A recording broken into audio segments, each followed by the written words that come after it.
Good evening, everybody. Let's all stand for the Pledge of Allegiance.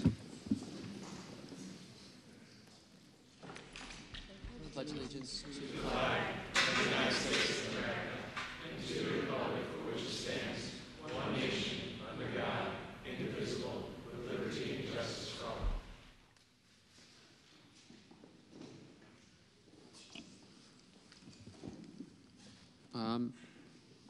For roll call, all board directors are here except for Matt Alexander, who was unable to come at the last minute. We have 2 people missing, but they're right outside, so they'll be joining us in a second.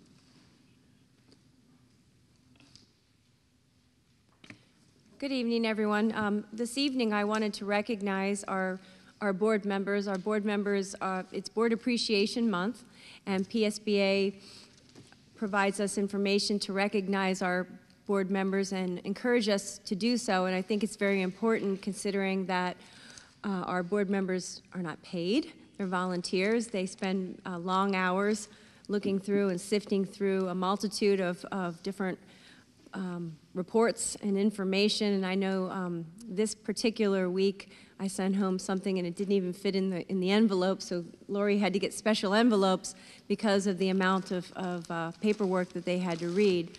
So on behalf of the community, I wanted to thank our board members for their efforts and their hard work. And we have a token of our appreciation that was, I know, on your seat this evening, and that's for you, and as a thank you for everything that you do for the community in Pottsgrove. So thank you.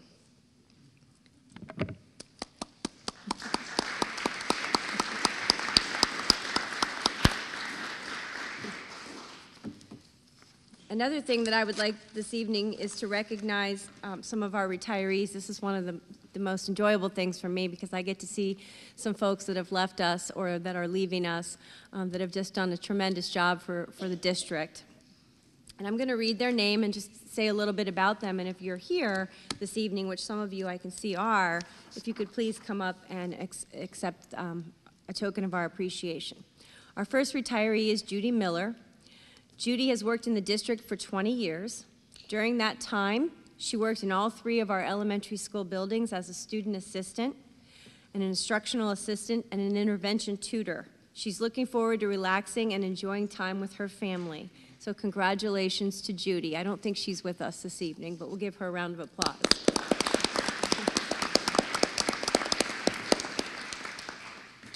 Next, we have Jim Poley, and I know Jim's here this evening. Jim was hired in 1977 as a health and phys ed teacher at what was then known as the intermediate school. He continues as the current middle school physical education teacher 38 years later. A Pottsgrove graduate, Jim considers himself to be a true Falcon. He served as the department chair, and he's also coached intramural tennis. And we're surely going to miss Jim. And if Jim, if you could just come up and we can congratulate you.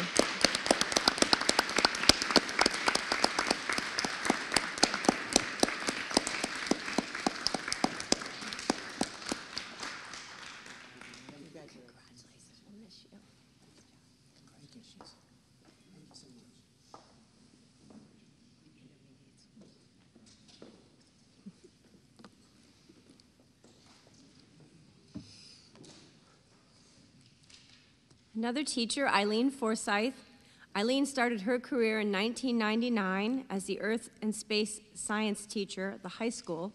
She continued teaching science until the past several years when she served as our high school gifted teacher. During her time at Pottsgrove, Eileen served as the advisor for several clubs, including the Academic Quiz Bowl, Junior Statesman, and Spark the Wave. We'll surely miss Eileen, and congratulations.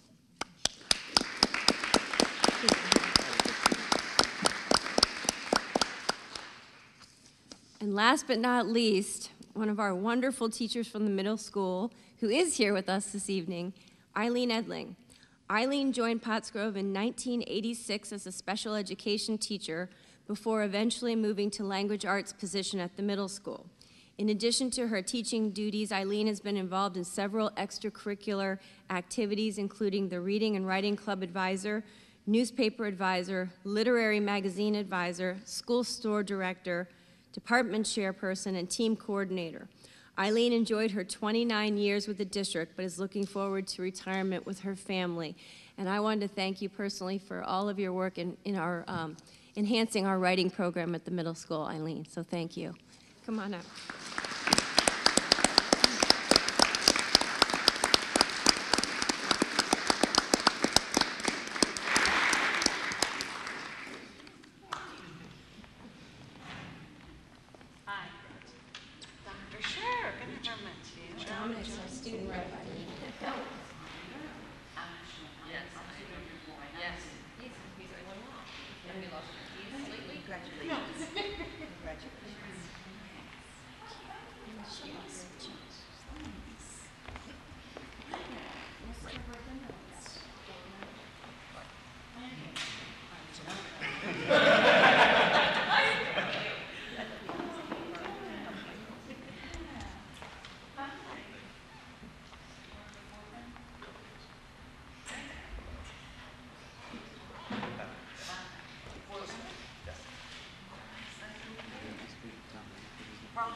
Thank you. Thank you, Eileen.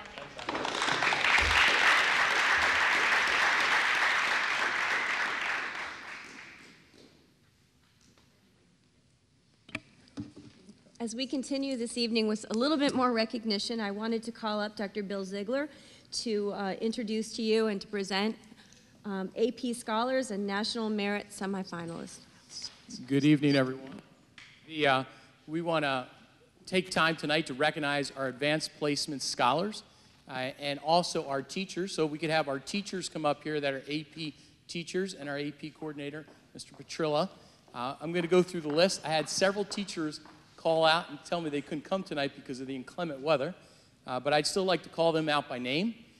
With our biology, AP Biology is Mrs. Federoff, AP Calc is Mr. Hughes, AP Chem is Mr. Huey and Mr. Adams, AP Computer Science B is Mr. Lindy, AP Language is Mr. Recton, AP Literature, Mr. Kelly, Environmental Science, Mr. Adams, AP Euro History, Mr. Bannister, AP German, Mrs. Gundrum, AP Physics, Mr. Kratz and Mr. Friedman last year, AP Psych, Mrs. Hayden, AP Spanish, Mr. Montez, AP Stat, Mrs. Reinhardt, AP Studio Art, Mrs. Shear, and AP US History, Mrs. Scott.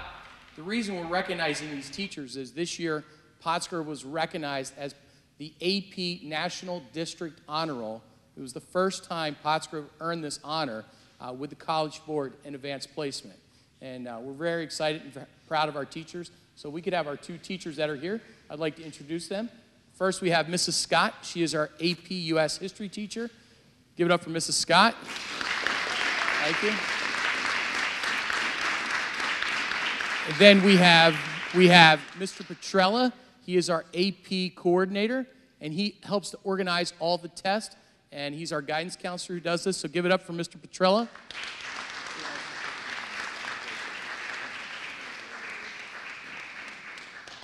Now I'm going to ask that Mr. Daney, our assistant principal, and Mrs. Scott, Mr. Petrella, if you could come up, and Mr. Van Horn, we're going to recognize our AP scholars. And this year, we had 23 AP scholars at Pottsgrove, which is the most that we've ever had in Pottsgrove history. And with that, I'm going to share the first set of scholars. We are excited that we invited all of our graduates. A number of these are graduates, and I'll be calling them up. We have AP Scholar is granted to students who receive scores of 3 or higher on 3 or more AP exams. Those students are Andrew Bayless, these are 2015 graduates, Vincent Bruno, Samantha Goins.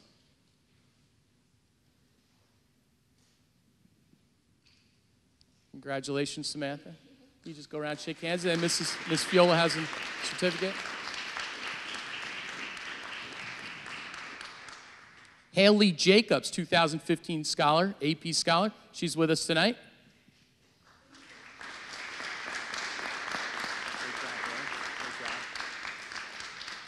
Taisha Lewis, David McCartney, and Michaela Pahoka. Current students this year are Alexandra Gallion, Kevin Gulick, who is here with us, Kevin, come on up. Congratulations. Well done. And Kyle Leach, who is, I believe, not with us. Is that correct? Oh, not yet. Got stuck in the snow. Stuck in the snow. We've had several cancellations because of that. The next is AP Scholars with Honors. AP Scholar with Honors granted to students who receive an average score of at least 3.25 on all AP exams taken and scores of 3 or higher on 4 or more exams. 2015 graduates include Andrew Hewer, Andrew Phillips, Cassandra Shields, Christy Schultz. Current students represented are Matthew Harp, Robert Poston, Avery Sicker. Could we please recognize those students? AP Scholars with Honors.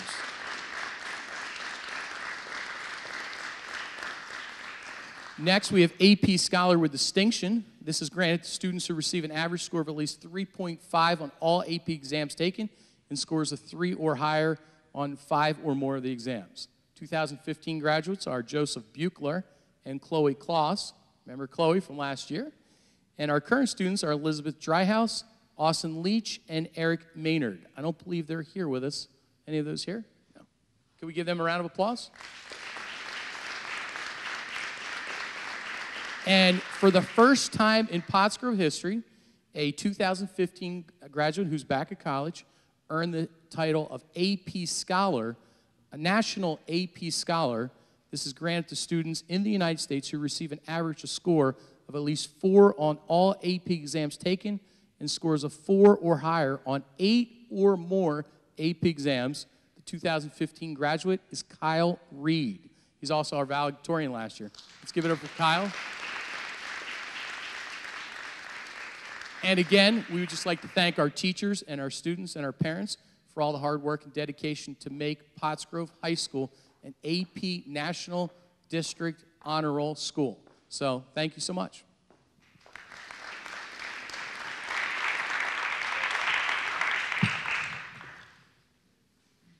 And we have one additional award this evening. Mrs. Kohler, if you could come to the podium.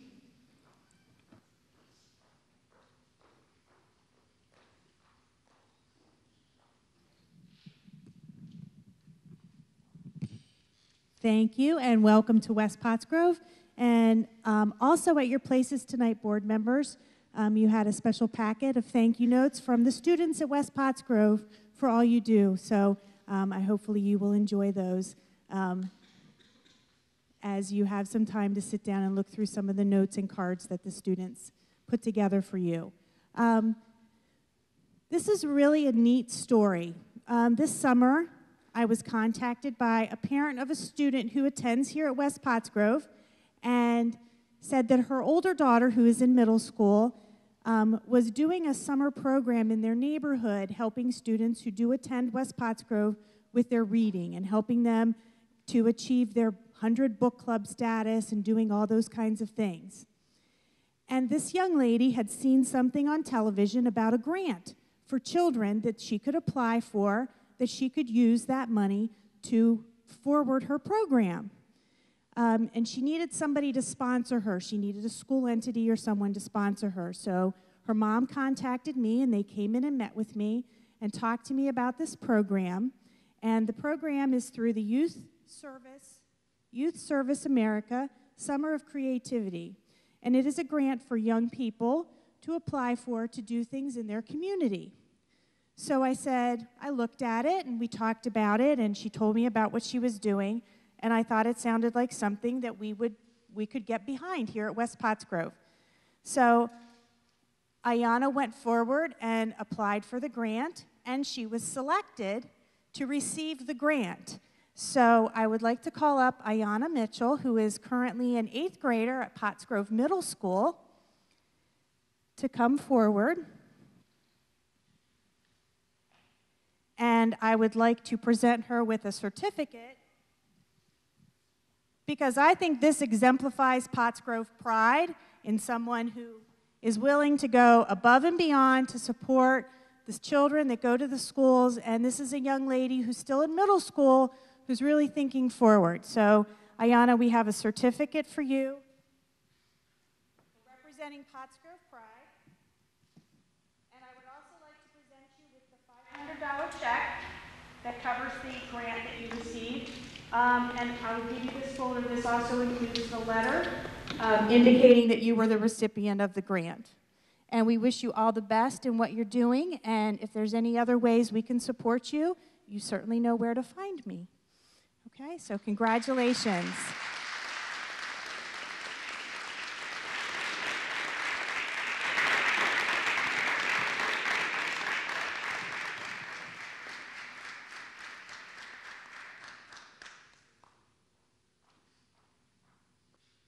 Okay, do we have, I don't see any slips. Do we have any public comment? Come on up. Just tell us your name. CIABATTO. You can sit at the microphone.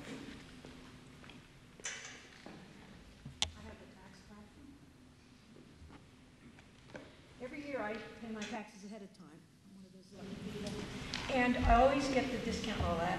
And every year, according to the directions, I send the envelope with the self-addressed envelope for the receipt. So this always worked out pretty good. And this year, I got my envelope back, and I paid ahead of time, $60-some $100. And I got a notice in December that I was going to be put up for a lien against my property or something like that.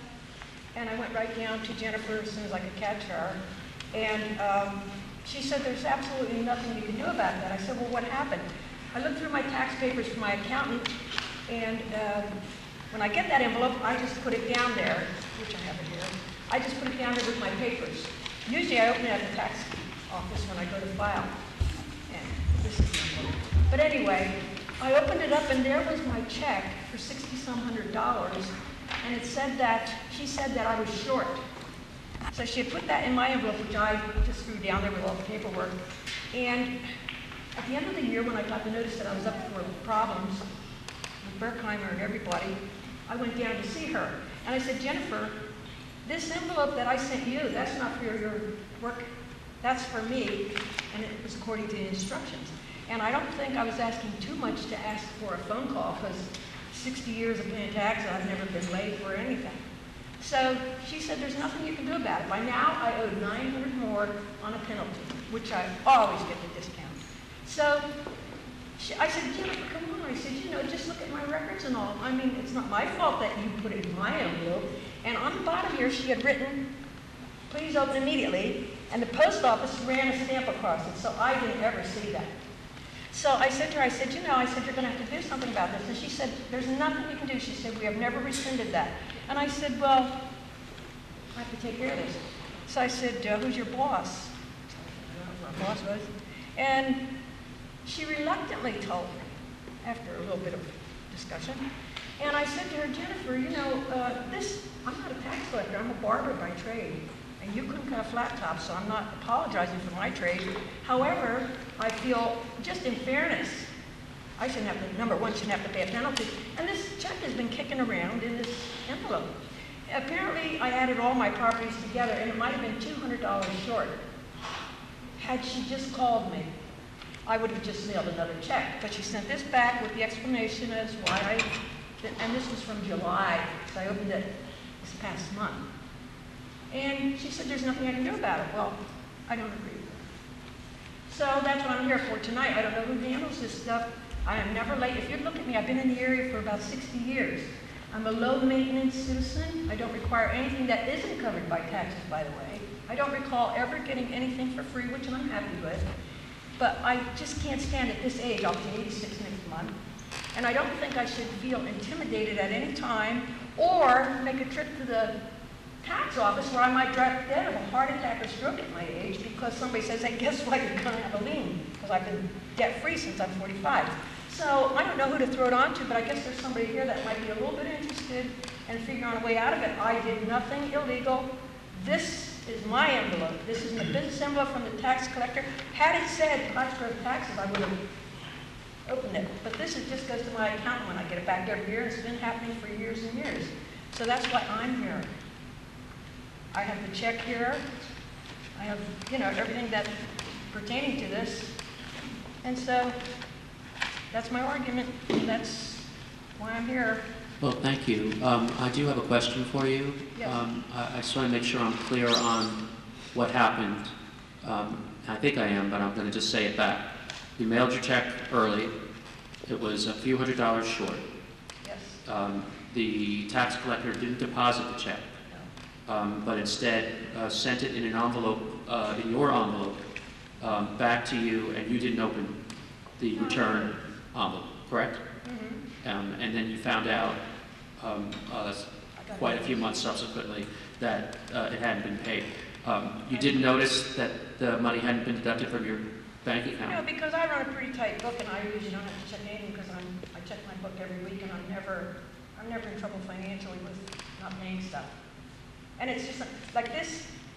Your directions from the tax office say if you want a receipt to do this, and this is just GC to GC. I mean, you know, and I just put this right down in my tax papers. I never open it.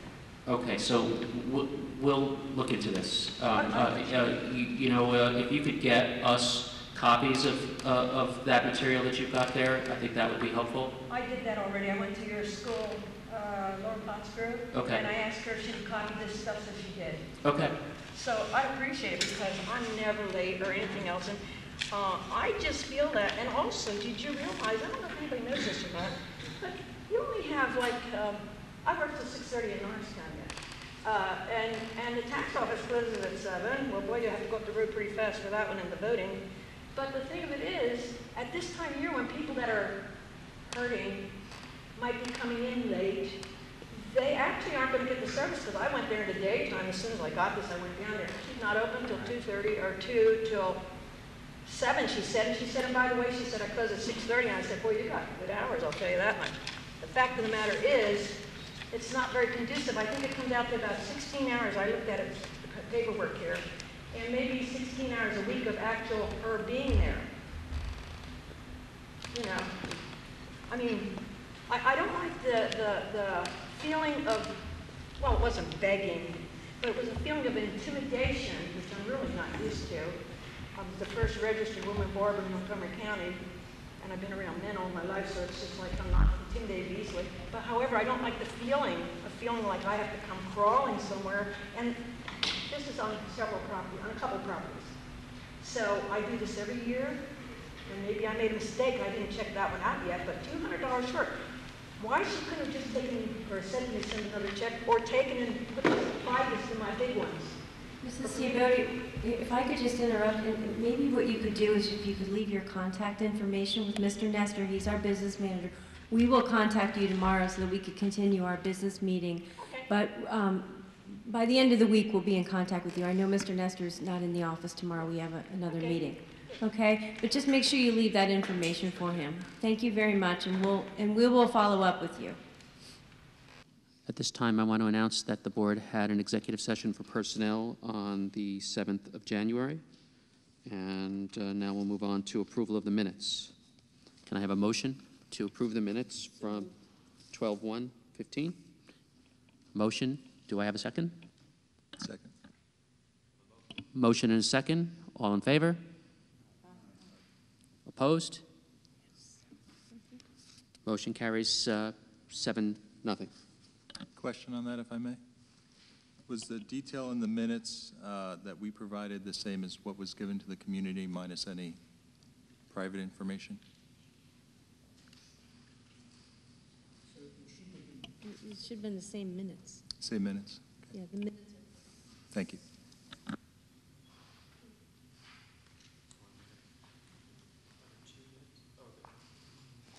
We also need a motion to approve the minutes from the board reorganization meeting on December 1st, 15. Do I have a second? Motion and a second. All in favor? Opposed?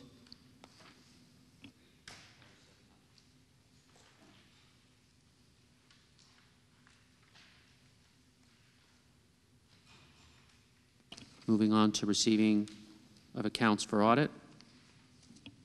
Mrs. Grimm? I move that we accept the high school accounts, middle school accounts, and cafeteria accounts as presented. Second. Motion and a second. All in favor? Opposed? Motion carries 7-0.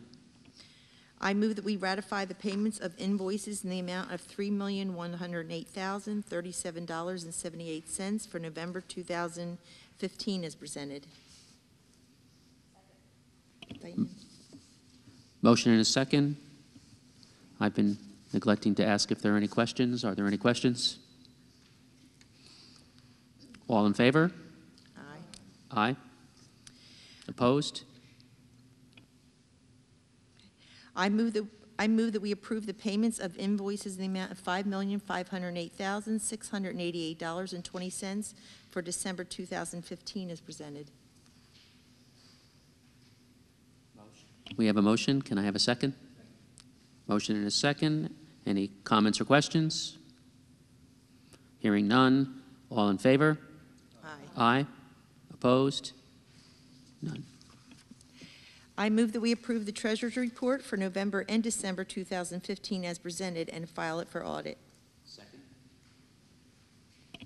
Motion and a second. Any questions or comments? Hearing none. All in favor? Aye. Aye. Nope, that's it. I'm sorry.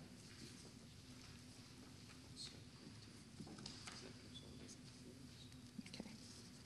Moving on to the report of the superintendent.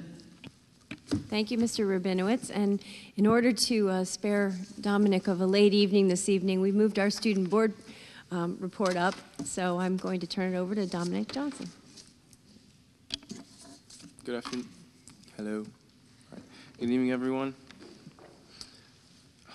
All right, starting the student board representative report of January 12th, 2016. The high school last week, the wrestling participated in a border battle, a new tradition with Pottstown High School, where our students compete in a Pac-10 wrestling match that exhibits community and sportsmanship. The biology club has hosted a coffee house last Friday for students to perform musically in front of their peers and the community. The marching band returned from performing in the Peach Bowl in Atlanta, Georgia. While there, they scored several top-level finishes in various competitions. This week, the winter algebra keystones will be administered Tuesday and Thursday. There will be a 2-hour delay for students not taking the test. The Western Center and ROTC students should report at regular time. The Western Center is hosting a mani-thon as part of the cosmetology program. Students are preparing for the upcoming midterm exams and color day activities. For the middle school last week, they returned to their regular routines after the holiday break and taking time to remind students and staff about our Falcon 4 principles. We are building and learning community that is safe, positive, respectful, and responsible. This week, they are holding a PTA winter dance on Friday, January 15th from 7:30 to 9:30 p.m. Lower Pottsgrove Elementary last week. Lower Pottsgrove Elementary School was awarded honorable mention in 2015 Life Touch Yearbook Showcase Contest. Advanced Band, Advanced Orchestra, and third grade choir were fantastic during their holiday sing-along. Student leaders did an amazing job creating Falcon 4 videos and participating in whole group discussions about building wide expectations. Ring Rocks Elementary last week returned from a nice winter break and introduced their book of the month for January. This month, their Falcon 5 focus is respect. And they're reading Everyone Matters to teach ways we can practice respect in our daily lives. Each student will take the book home to share with his or her family throughout the month of January. This week, they will continue to reteach their SWPBS, School-Wide Positive Behavior System, expectations as part of their mid-year refresher. West Pottsgrove Elementary last week, they got back into the swing of things after the holiday break. They will be doing refresher lessons on the school-wide behavior expectations as reminders for the student at the mid-year point. We are also preparing to welcome the school board to West next week, which was this week. This week, they are continuing to work hard with their reading and writing and math. Second grade students are working on writing their informational lab reports. They will also be learning more about Martin Luther King Jr. as we prepare to celebrate his birthday.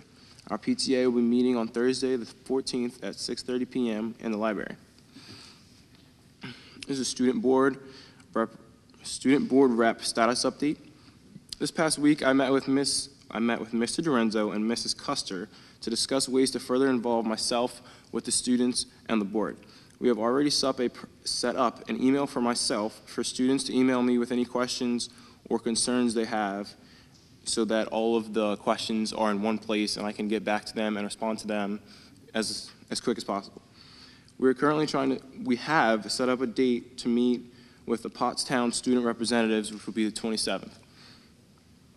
This will be to share experiences and get more ideas about bettering the student representative role now and for the future. Thank you. That concludes the board report. Just a comment. Yes, thank you, Dominic. And it sounds like you had a very productive meeting with Mrs. Custer and Mr. Dorenzo. So appreciate the great things you're doing. I'm going to switch things. Oh, that's right. We do have the bond sale. Yeah, I just wanted to kind of switch things up to give Mr. Leach a chance to come back. But we'll go ahead and move on to the second item on the agenda, which is our bond sale results. And Mrs. Doyle from PFM couldn't make it here. I think you heard due to the weather in Harrisburg as she was trying to leave. But what we're going to do is put her on the telephone and do it by phone, and then Mr. Nestor's going to work the PowerPoint presentation on her behalf. We'd like to discuss this with you, and then if you're satisfied with her recommendation to move forward, there is a resolution that Mr. Bierman prepared, and it's also listed under the action items. So you can either make the motion now, or if you choose, you can wait until we get to the action items, because it is listed in the action items on this board report already. Are you there, Jamie? I'm here. Okay, I have the PowerPoint up on the screen, not the PowerPoint, but the PDF, and each of the board members has a packet. Okay, very good. Good evening, everyone. I'm Jamie Doyle from Public Financial Management, and I thank you for your understanding this evening and allowing me to participate by phone. The document in front of you contains the results from the competitive internet sale that we held today at noon, and this gives you the opportunity to lock in the interest rates on the new money as well as the savings on the refunding security that my colleague John Fry presented to you back at your December 1st meeting when you authorized us to proceed. So nothing has changed from that plan from December 1st. Today just fills in the winning interest rates and terms and conditions and prices. So to walk through my handout, on page number 1, the good news is if you look at that lower right-hand corner, long-term fixed interest rates have done nothing but go down since John last met with you at the beginning of December. So that is great news for today's sale. If you look at pages 2 through 6, I'll let you peruse that at your leisure, but that is your credit rating report from Standard & Poor's.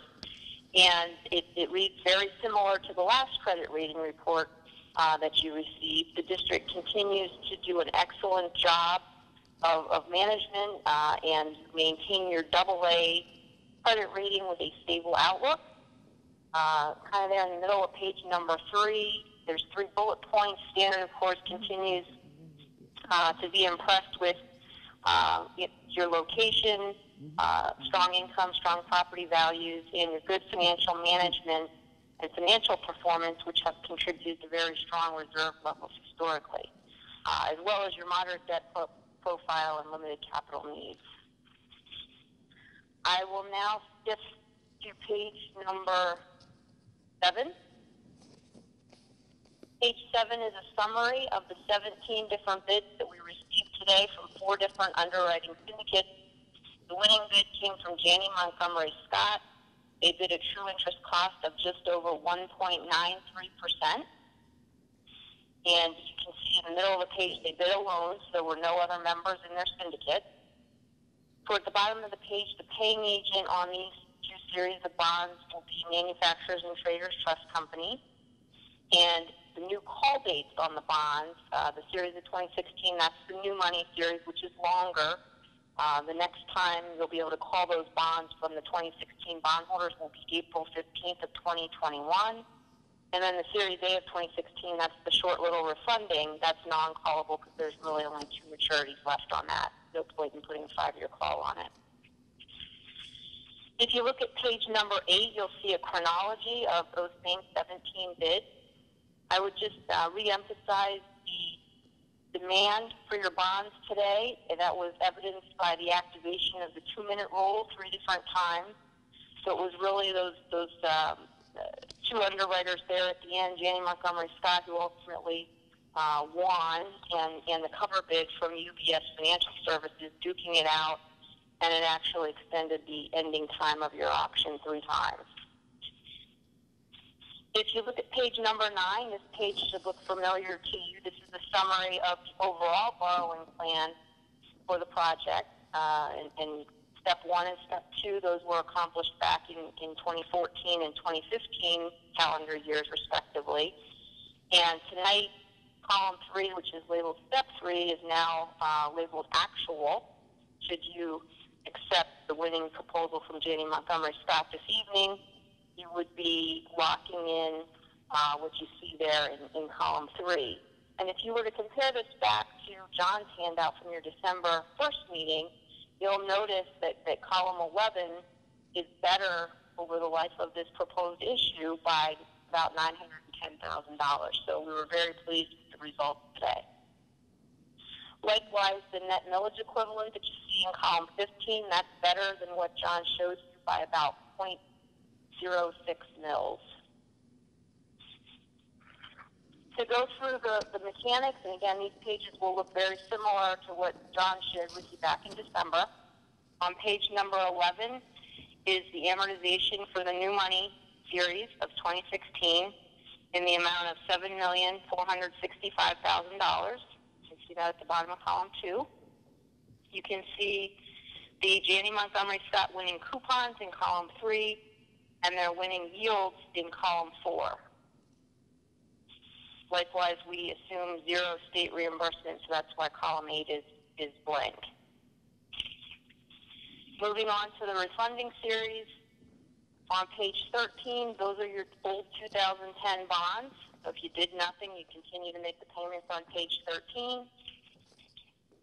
Page 14 is the portion of the 2010 bonds that we'll be able to call back from the bondholders with the proceeds of the 2016 A series. Page 15 is the portion of the 2010 bonds that we won't touch. Page 15 will remain outstanding, and you'll continue to make the payments on page 15 on that unrefunded portion. Page 16 just shows how much money we need to call the refunded portion of the 2010 bonds. And page 17 now shows net savings to the school district on the refunding series in column 11 of $65,657. So that's better than what John showed you by about $24,300. So again, we were very pleased with the results today. And likewise, in column 3, you can see the Janney winning coupons, and in column 4, their winning yields. If you look at page 18, this is the sources and uses of funds. So we sized this, and I'm in the column labeled Series of 2016, that's the new money. We sized this to deliver to you a construction fund deposit of $7.5 million, just like we were always planning to do. And you'll notice that the par amount, the bond proceeds amount, is less than that up there on that very first line, $7,465,000. And the reason that we're able to accomplish that is some of those bondholders wanted premium bonds. So that means down at the very bottom, they're going to pay you more than 100 cents on the dollar for many of those maturities to get a certain coupon that they wanted. And that's fine, because when you combine the coupon and the price, you get the going market yield, which we got and then some today. So that was all good. So that's why we take the total proceeds, the par amount, and the original issue premium at the top, and that delivers to you the $7.5 million construction fund deposit that you're looking for. Likewise, you can see the sources and uses for the Series A of 2016 for the refunding component. And I'll draw your attention to the middle of the page. Should you accept the Janney Montgomery Scott proposal this evening, settlement would be scheduled for February 17th, and then that box that's labeled yield of the issue would effectively be, on a blended basis, issuing the new money and today's refunding at just under 1.79%. That's the rate that we'll report to the IRS. So very, very attractive interest rate, and again, PSM was very pleased with the process. On page number 19, the final page, you will see your updated debt portfolio. So you'll see in column 8, we've added the 2016 new money series, and you'll see that the column 2, most of your 2010 payments go away, and we've then added column 9 to reflect Series A of 2016, which refunds most of those 2010 A bonds. So in conclusion, we were very happy with the process. We were very pleased with the end results today. I was very pleased with everything along the way, particularly the credit rating process.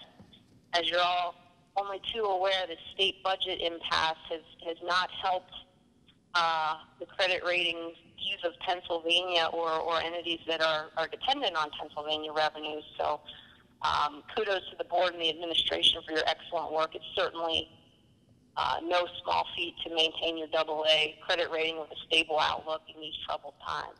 So special thanks to Mr. Nestor and Mr. Linke. They do a lot of work behind the scenes, especially with the credit rating agency, for us to be able to bring you these very positive results.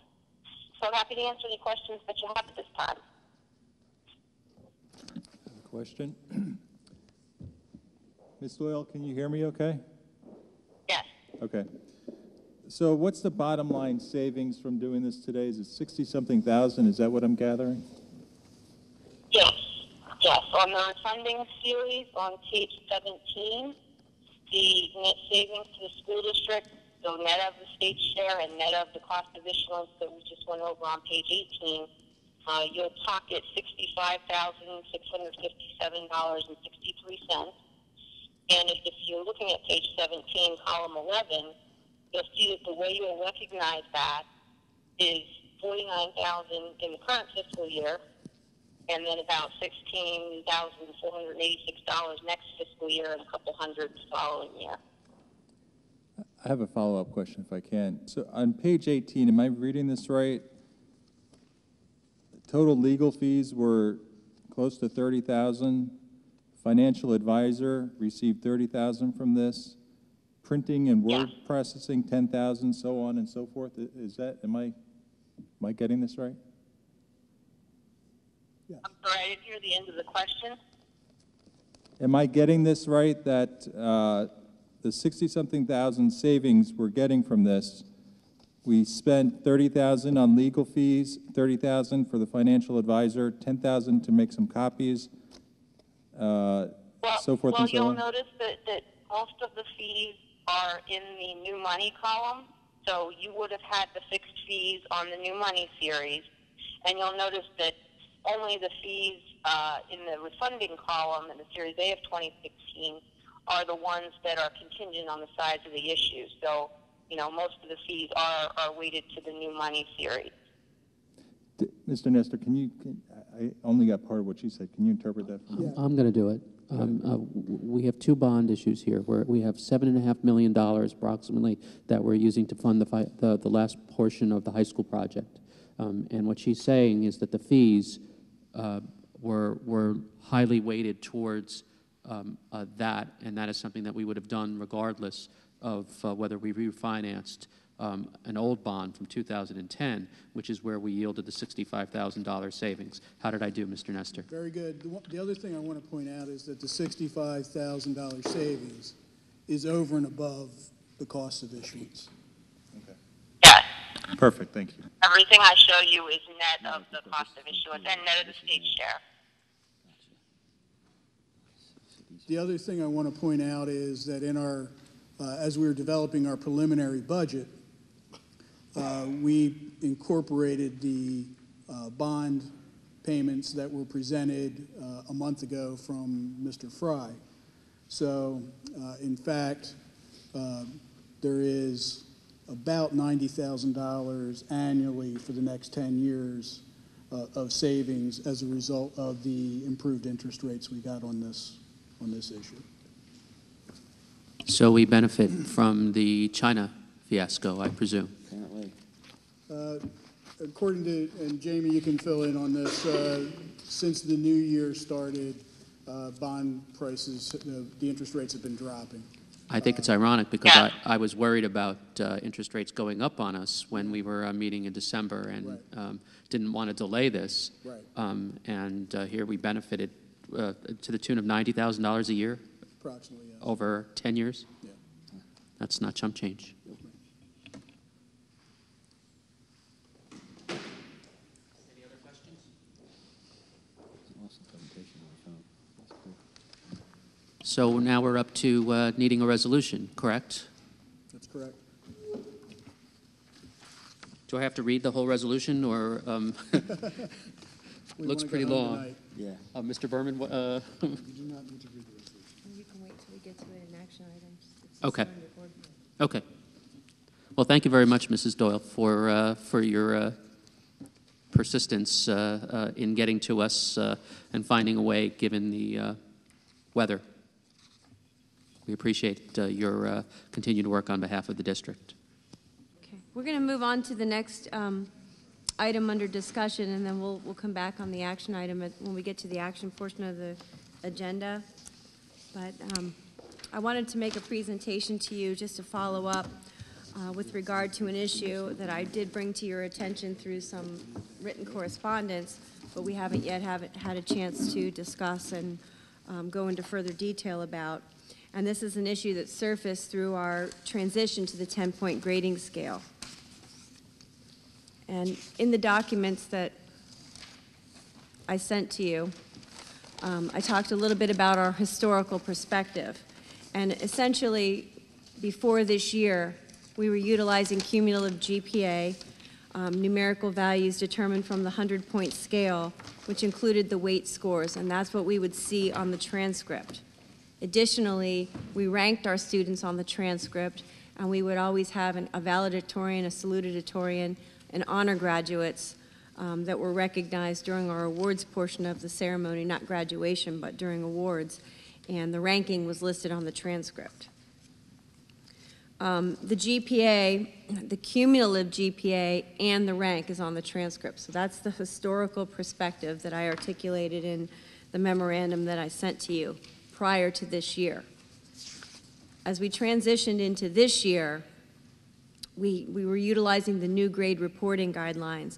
I gave that to you in your documentation, and that was what was board approved last year.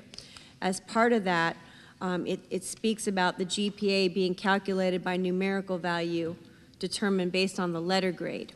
And there's a chart up there on the screen, and I also put some of this in your packet, but just to remind you that there's a percentage, there's a grade given, that grade is then converted into grade points. Those grade points, someone asked me, are they weighted? Yes, they're weighted. So you can see here that our honors courses have a weighted grade point average, just like they've always had. Our AP courses have a weighted grade point average, just like they always had. The same weight. We didn't change the weight, but there's a conversion to grade points. The other thing I want to point out on the new scale is we have a little bit of an issue because our VOTEC, Western Center, is still under a 7-point scale. So this is their 7-point scale, and we had to create a grade point for them and then a weighted grade point because we do have some honors courses at the Western Center. And that was a question that had come up, so I wanted to make sure that you saw that. So there's grade points for each of the grades. And there's a handout in your folder this evening that has all of this articulated. It's behind. There's a blue piece of paper if you want to find that for a second. That's your current board policy that speaks to ranking of students. And one of the things that we uncovered in our conversation this fall as we were talking through this is that our policy seems to be a little bit antiquated. And we're not exactly following our policy, nor have we been for many years.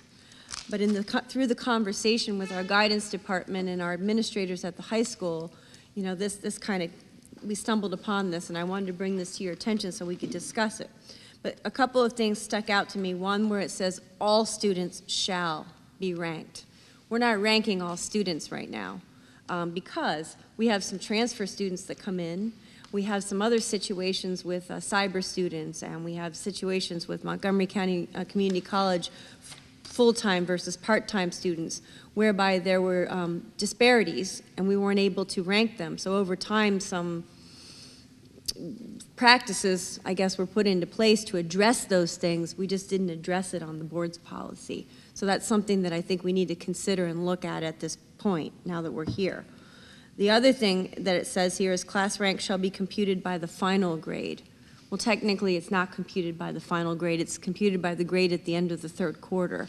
And that was brought to my attention through our conversations as well. So that's something that's not exactly practice. So we might want to consider changing that now.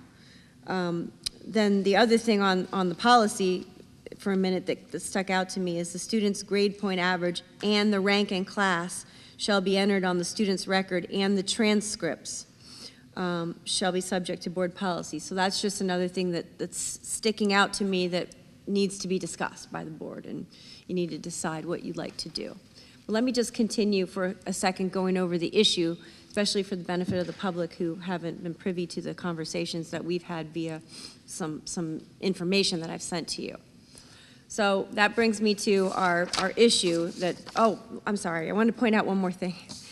One of you asked me a question about is the current scale weighted?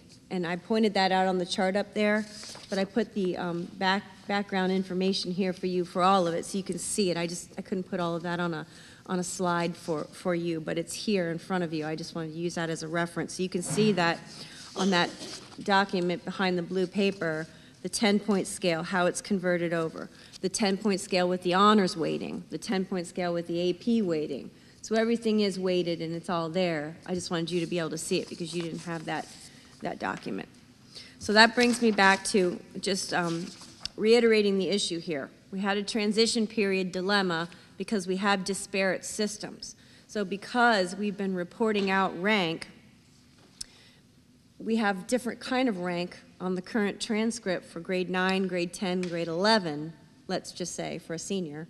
Now we're in grade 12, we're not reporting it the same way, so it's two disparate scales. So our issue is how do you calculate a cumulative GPA and rank with fidelity? Because mixing the two is going to cause an issue in terms of trying to accurately report both to a student and to our public, which is our colleges and universities. Because of that issue, we've been meeting in committee and researching and discussing the issue. We've been surveying, and I put that survey data in the packet that I sent home with you over the weekend. Some colleges, some universities. I surveyed other area districts. And a couple of things surfaced for us. One, that we feel like that we're hearing from the colleges is that they prefer transparency in how students are graded over necessarily giving a rank. Some of them might like a rank, and we're able to do that, but we're hesitant to advise you to continue to have it on the transcript because we feel that there are disparities, and we would be doing probably not the most accurate and transparent approach to presenting it by putting it on a transcript. If we need it for a couple of kids at the highest level that might need a rank, and a rank might make a difference for them in terms of getting a scholarship, we can certainly provide that to a university or a college. But what we're saying is to have to do that for every single student, 1 to 200 and some, not necessarily, we're not recommending that that's the best approach is to put that on a transcript. That was one thing. And we feel that converging the scales, as I just said, it raises concerns about the integrity and the transparency of the process, and that's why we're saying that we're not recommending you put that on the document. Additionally, well, I brought up the board policy issues just a minute ago. So let me just go forward here. One more thing. This led us to further conversation as a group. Okay, well, we're on this topic. Let's talk about whether we need to think differently about class rank in general and how we recognize our students. Right now, what we're finding and what we're seeing is there's such a finite difference between one student and another that it comes down to the subjectivity of one teacher, one grade, one assignment that could make the difference between a valedictorian and a salutatorian. What we're saying is perhaps it would be better to recognize more students than less, and you try to use a little bit less subjectivity by putting a range in place and recognizing students in that way. And I'll show you what I mean in a minute, but that was a conversation that came from talking to our guidance department, which I have two of our guidance counselors here, our resident experts, Mrs. Jill Bosler and Mr. Don Petrella, and also our support staff technical guru, Jackie Kakarika, who knows everything about the back end of the system and how we're calculating, which brought a lot of richness to our conversation in terms of, you know, is this calculation really accurate? Is this calculation something that we can, you know, stand behind and say that this is something that we want to, you know, hold our hat on? And that's what led to all this. And I wasn't able to express that in a memo, but I wanted to have that discussion here with you so that you could understand what we were struggling with and what we were talking about so that we could get the board's input and have further conversation about that. Three things that I want to reiterate. One, we always want to do what's best for students. We're certainly not here to make decisions that aren't best for students. So that's what we try to keep in the forefront of our mind when making these decisions or recommendations to you. And secondly, understanding accuracy, integrity, transparency is very important. And thirdly, obviously, we know we have a board policy and we know we're not exactly following it, and that's obviously of issue, so we need to rectify that situation. This leads me to our recommendations, and this is what I did articulate in your handout, but for the benefit of the public, I wanted to go over this. What we're recommending for this year, because we're this far down the path, that we're going to leave it alone. We'll leave the total credits earned on the transcript. This is our recommendation to you. 9th, 10th, and 11th grade GPA, you would leave the numerical values using the 100-point scale right out there on the transcript. So when the child gets their transcript now at the end of the semester, we're saying leave it out there, and we're saying put the 12th grade GPA according to the new scale right on the transcript too. So you'll see a different scale for 9, 10, and 11 for those of you who don't have students in the high school. And there's a sampled transcript in your packet. I think it's under tab 4, so you can see what I'm talking about. But you can see the right there on the halfway down the middle on the right-hand side. You can see the 9th grade GPA, 10th grade GPA, 11th grade GPA. Those are all on the 100-point system. And then on this example, you see the 12th grade GPA. Now that would be, let's just say the end of the semester comes, they'll see a GPA. So it comes at the end of the semester and then again at the end of the year. And you can see that GPA is a 3.30 for this particular student as an example because it was converted. And then you see the grade 9 through 12 cumulative GPA. That we're suggesting we'll use an algorithm. We have to do it outside of PowerSchool. We don't have the ability to create this inside PowerSchool. So what happens is we have to take all the data out. We have to write a SQL program. It's run outside of PowerSchool. It's pretty labor intensive to take it out, put it back in, make sure it's accurate. But we can do that for this year because we feel like we'd be doing a disservice to our students if we didn't continue to do the way we've been doing. But what we're recommending or saying to you is we don't feel that that's the best approach moving forward. And if you think about it, as you go into next year, you'll have students with 2 years on the one scale and 2 years on the other scale. So that makes it even more a little odd. Then the next year, we're going to have 3 years on the new scale and 1 year on the old scale. When we get to 2019, you'll have everybody on the regular scale again, and at that point, you can decide what you want to do. In addition to that, we're recommending this year you stick with the valedictorian and salutatorian and honor graduates. Our valedictorian is essentially already determined. I mean, there's just it's a big spread. It would be very difficult for someone else to catch up at this point.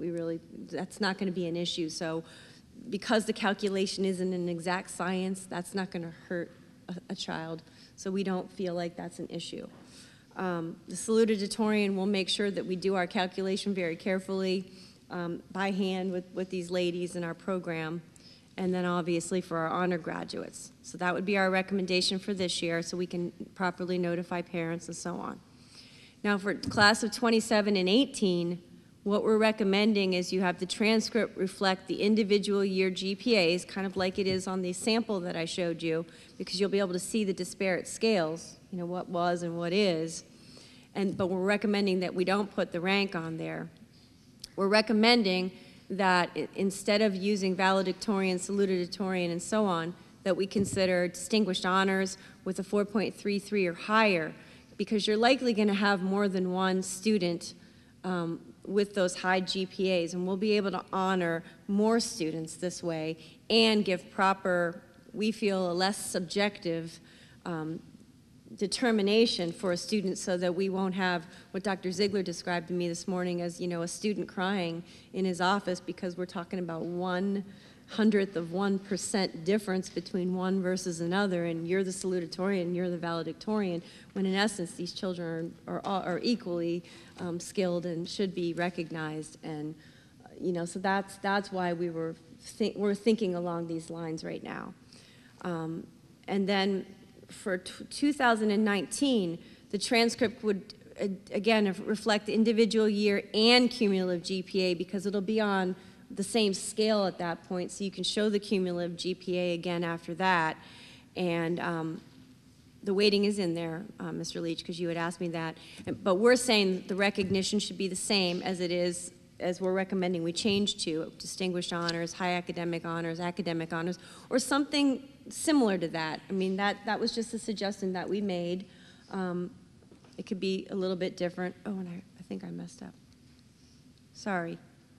And as for the rank, we personally don't think that the rank should be on there at all. I know a couple of you were raising that question as to whether they should be. If you're going to put the rank on, we're suggesting you wait till 2019 and beyond, when it's all on the same, it's not on a disparate scale, so it's all on the same scale. Our personal recommendation is that you don't put the rank on, that we look you know, forward in the way things are trending now, and moving away from rank, in recognizing more students and not trying to pigeonhole a student or to say that you're the best student and the rest of you are under that student, but to really give recognition to groups of students. So I'd like to stop for just a second and take your questions, and also ask our resident experts to come forward if necessary, because they're so much more versed, and I know that they can articulate this far better than I. And I'm sure I missed something somewhere along the line. Here's my question I have. When they did the approval of the 10-point scale, and you guys changed over, and the weighting was 5% and 10%, who approved to go from 10% of the 4.0 scale versus 10% of the percentage scale? Here's the reason why I ask that. You have a student that has an AP class. Let's say AP Calculus AB. He receives an 89 in that class. That's a B+, 3.3, right? If you were to weight the 10%, how we do now, the percentage-wise for ranking would be a 97.9, which would be an A+, or a 4.33. However, in the current ranking you have listed here, a B+ student with the 10% ranking is a 3.663. I could take an academic class in math, get a 90, and I'd have a better grade point average. So why would I take the AP class? The weight's wrong. I got to say that I don't recall that that's what we approved. So, but that's what's on this list. Fair enough. Can we get clarification if that's how it works? Yeah, they're looking at it.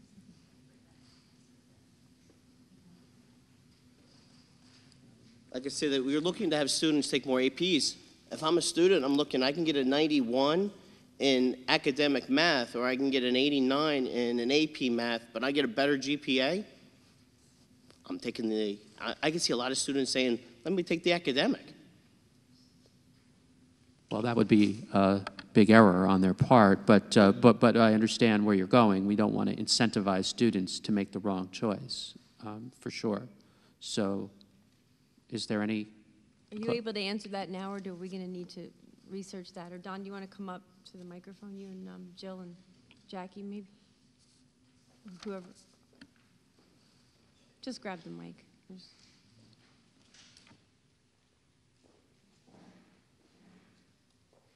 For those of you who don't know, this is Don Petrella. He's our guidance coordinator. Jill Bosler is our one of our high school guidance counselors, and then Jackie Kakarika, as I said, is our technology expert. I just want to say I think you make a very wise point. I think that's definitely worth deeper discussion on that, but I do want to point out that there are other reasons and other benefits to taking AP courses other than just the quality points that they might earn with the weighting. It does certainly look better on a college transcript to colleges and representatives in terms of the rigorous coursework that they're taking. I also think the overall learning experience in AP classrooms oftentimes is a more enriching one for many students. So I just wanted to point out the other benefits other than just quality points for... Now, most schools, and you guys would probably be able to answer that, most schools, when they're doing a 4.0 scale, it's 0.5 on top of that for an honors class and a 1.0 on top of that for an AP class. Am I correct? Right, 10% weighting. So why do we do different? It was my understanding that that's what we were doing. So I guess And maybe it was there's my an understanding error as here well. in this calculation that you're seeing. So this is incorrect. That's what I'm saying now. I mean, I just received this today, but it was my understanding, and when we've had conversation, that it's 0.5 for honors, 1.0 for AP. So perhaps we need to go back and look at our calculations that were inputted into Power School, because there must be an error on here. And I remember sitting in the office with the two of Yeah. you and discussing this, and it was very clear to me that that's what we thought we were all doing, was 0.5 and 1.0. So if we've uncovered an error before the end of the year, then wonderful. Well, before the semester. Before the end of the semester, so we can address it. It's a 10% weighting on top of the GPA points is what is done. So that's a 10% weighting. When you take the possible 4.33, so say for an A+, it's possible for a 4.33 is your highest that you would get in a standard class. If you weight that by 10%, it's a calculation of a 4.763 is what you can take. That's not correct. It should have been 5.33. Correct. It should have been 5.33? Correct. Well, in normal situations, when you go to a 4.0 scale, you usually don't even have the 4.33, but we approved the 4.33. So if you were to call all high schools, and generally what they're going to go is the grade is 89. 89 is a B+. B+ for us is a 3.67, if I'm not mistaken. No, 3.33. So you would simply go an AP class would get 3.83, and an AP class would get 4.33. It'd be the same as getting an A+. That's how it generally goes. I'd like to simplify it. It's 0.5 for an honors class and 1.0. 1.0. We were just basically told a 5% and a 10% of weighting of those courses for the GPA. I totally get how you could have interpreted it that way. We were given the 4.33 scale, and then with a 5% and 10% weighting. Understand. So we need to get our heads together and make sure we're all on the same page on that. Thank you, Al, for noticing. Next question I want to have is in regards to the ranking overall. I understand, and I do understand both sides of the coin when it comes to the whether you rank or whether you don't rank. My opinion on that is going to be you're going to see more of the private schools and the mainline high schools, public high schools, that are going to want to remove ranking.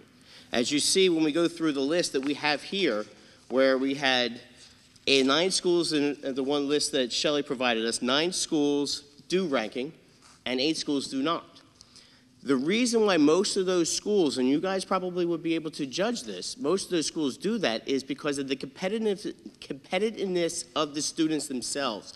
Whereas you have a student that has, let's say, a 3.8, but still not 10% because how competitive that school is, and thus lowers them below the 10% weight tile. The problem you have here in Pottsgrove is you're losing data points.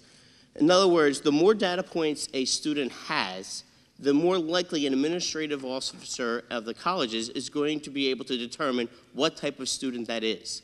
You're taking one away, which is the ranking, right? When you take that away, it's going to automatically weight the others more. So standardized testing becomes a higher weight. In private schools, that's not an issue, because in private schools, most of the students will have a higher SAT score, and they'll also have the higher GPAs. Like I did a quick little study just to go by the schools you actually said. Of the 8 schools that do not do ranking that's on this list, right? And I wish, Evan, you guys had this list. All right, you got Colonial, you got Jenkintown, you got Lower Merion, you got Owen J. Roberts. You gave us Phoenixville, you gave us Souderton, Upper Dublin, and Upper Moreland. Would you know that their SAT average for those 3 schools, or those 8 schools, because I looked on the PAA website, is a 1621. Our kids' SAT average is a 1444. Their ACT average is a 25. Our ACT average is a 21. There's a reason why they removed ranking on that side. All right, my concern is when you remove ranking for our top students, if they don't have the SAT score to back the school, you're taking away from them. That's my concern. Can you answer, should I be concerned with that?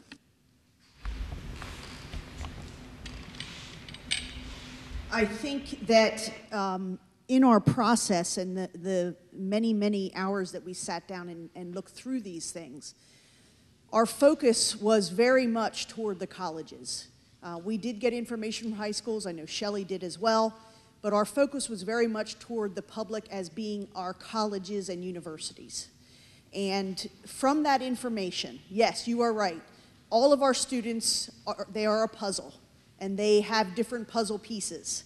And when we put those puzzle pieces together from different people looking at them, that creates who they are. And whether it's numbers, or a letter of recommendation, or whatever it might be, activities, that's a piece of their puzzle. And you are right, they have to put weight in different areas of that puzzle. The thing that is really important from the perspective that we gained is from actually speaking with and gathering the information via email, is that these schools are using holistic approaches. They are not pinpointing one thing that's bigger than the other. In fact, I'm not going to be able to rattle off all these things, but in 2012, NACAC did a different study and indicated that only 19% of the colleges out there were using class rank as one of the major categories that were being used to determine the placement of a student or admission of a student. So when we look at these things, you're right, there are puzzle pieces, and all those pieces are important. But thank goodness that our colleges are also looking at excellence and not just one piece. They're looking at excellence across the board. And so when we took this all into consideration and we started to look at how we group students and how we acknowledge students, our thought was we're already working toward changing that grade scale to be more consistent with colleges. If we're looking to move collegially, then we started to also look at how can we represent all the puzzle pieces and be prepared to present that to colleges.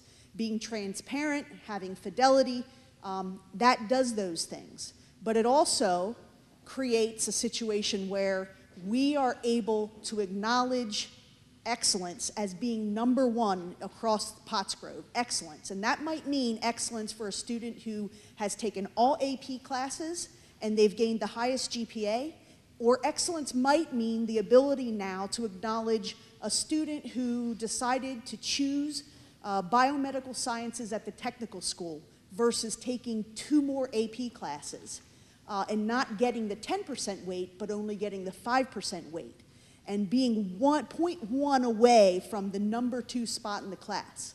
Now we have the ability to look at excellence and present that to our colleges in a holistic manner, not just by #1 or #2. So yes, it's a piece of the puzzle, but what we've gathered is that it's a holistic process, And as long as we are being transparent and giving them as much information as we have given them, both with the profile and the transcript, we can present our students in a very positive manner based on our high school, not based on our competition between us and O&J and us and Upper Perk. So I hope I said what our thoughts are in this process. I believe that's where we came away with this kind of information and the thinking about acknowledging excellence and moving that toward what the colleges are truly looking for, not just one piece of that puzzle, but a holistic approach. I just want to make sure I clarify correctly, though. Right? You're saying that the puzzle pieces, when you remove one of the data points, like ranking, we are going to be giving them colleges will put a higher weight on standardized test scores. Well, they're gonna put weight not just on standardized But test scores. on the all rest of it, so how many extracurriculars they did, how much their essays, they're going to put more weight on that because they don't have the data point of ranking. And the great point is that if you look at statistics from NACAC, what they have done is, if you look at where class rank sits on their scale of what's important in admission for our students, class rank is not even in the top 5. Okay? When you look at it, it's broken down, it's about 23%. Counselor recommendations are 21%. Now, the great thing about that is, and I'll just toot the horn a little bit, the great thing about that is when we have a student in this new system who has shown excellent, and they are in that top part of the class, but we don't rank, that's still something that we are able to communicate to the colleges. When a college rep calls us and say, look, I see all this information, I have all this information, can you tell me just by looking at everyone in your class, what's it look like?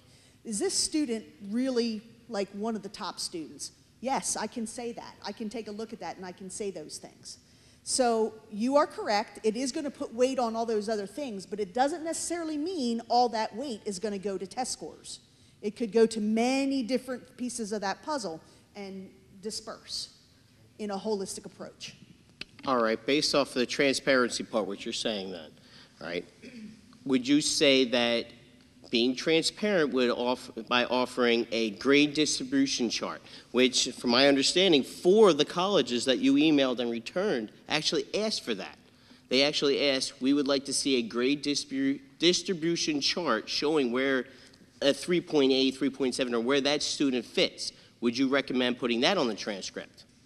I think if eventually when our grade scale, when at 2019 and beyond, become equitable in terms of the grade scale, I think it's something that technology will have to help us determine if we can do that within our system. Any information that we can provide them is good information. So yes, that is a possibility. The other thing that some of the schools ask for is doing like a percentage. A student might be in, their GPA may fall within the top 25% of grading. That's, anything that we can give them is fine. I'm not sure that in terms of transparency and fidelity that we could do that right now with 2 disparate scales. Okay, that leads to my next question. When the idea was to go from the 7-point scale to the 10-point scale, I believe, and I could be paraphrasing for everybody else here that was on the board, they didn't realize or weren't told that changing over was going to be a computer issue and that the system was not going to be able to understand the 2 systems and marriage them together and create a ranking. Why wasn't that tested, and why wasn't that explained to the board that that was something that was going to be a byproduct of what happened? I don't recall that we didn't explain that there would be issues with the transition. I mean, it was never our recommendation to move, and we knew that we would probably uncover some things and have to get assistance from a programmer and all sorts of things, which we started doing over the summer. Was it tested? What do you mean tested, Mr. Lee? Well, usually when you do programming, and again, I could be on, anybody has more programming knowledge than I do, when you do programming and you change, you're going to have the programmer test all functionality of the system to make sure that it matches and that it works. The And that if it programmer doesn't suggested that we don't marry the scales. The programmer suggested that we leave, and Mr. Wagman can chime in because he worked with the programmer, two separate scales and we don't marry them until such time as 2019. So was ranking known when to you be have an one. issue at that time? Yeah. And why wasn't it brought up to the board's attention before now? The programmer could program anything we wanted him to program. We could come up with a rank. His concern, and he has done this work for school districts around the country that have gone through similar transitions, and coincidentally he happened to be a board member in his own school district. He urged us not to develop any code that would bring those two disparate systems together. It's not that we can't do it. It's that they're full. It's what we just explained, that there's a lack of transparency, there's a degree of subjectivity. If we had decided collectively how we wanted to go forward, he would program that, and in fact, that's what he's going to be doing in terms of writing a sequel report to do what we're suggesting for this year. He urged us over the summer not to go down that path, and he said that most of the districts, and Jackie, correct me if I'm wrong, most of the districts he's worked for have not attempted to merge disparate systems. My question then is repeat, why wasn't the board informed at that time that there would be an issue and came to the board to say, do we want to spend the money to fix the programming or do we want to not marry it? It isn't a money, it is, well, let me answer the second part of that question first. It isn't a money issue. In that same period of time where the work was being done, again, he could have programmed it to do, probably outside the system, much like what we're doing now, to do precisely what you're suggesting. It did not, it was explained to us very clearly, and we had conversation within the administrative office that it was not best practice, that we were advised not to do it. You're not answering Mr. Leach's question. Why wasn't the board informed from the very beginning that this was going to be an issue? That's what he's asking, and he's not getting his answer.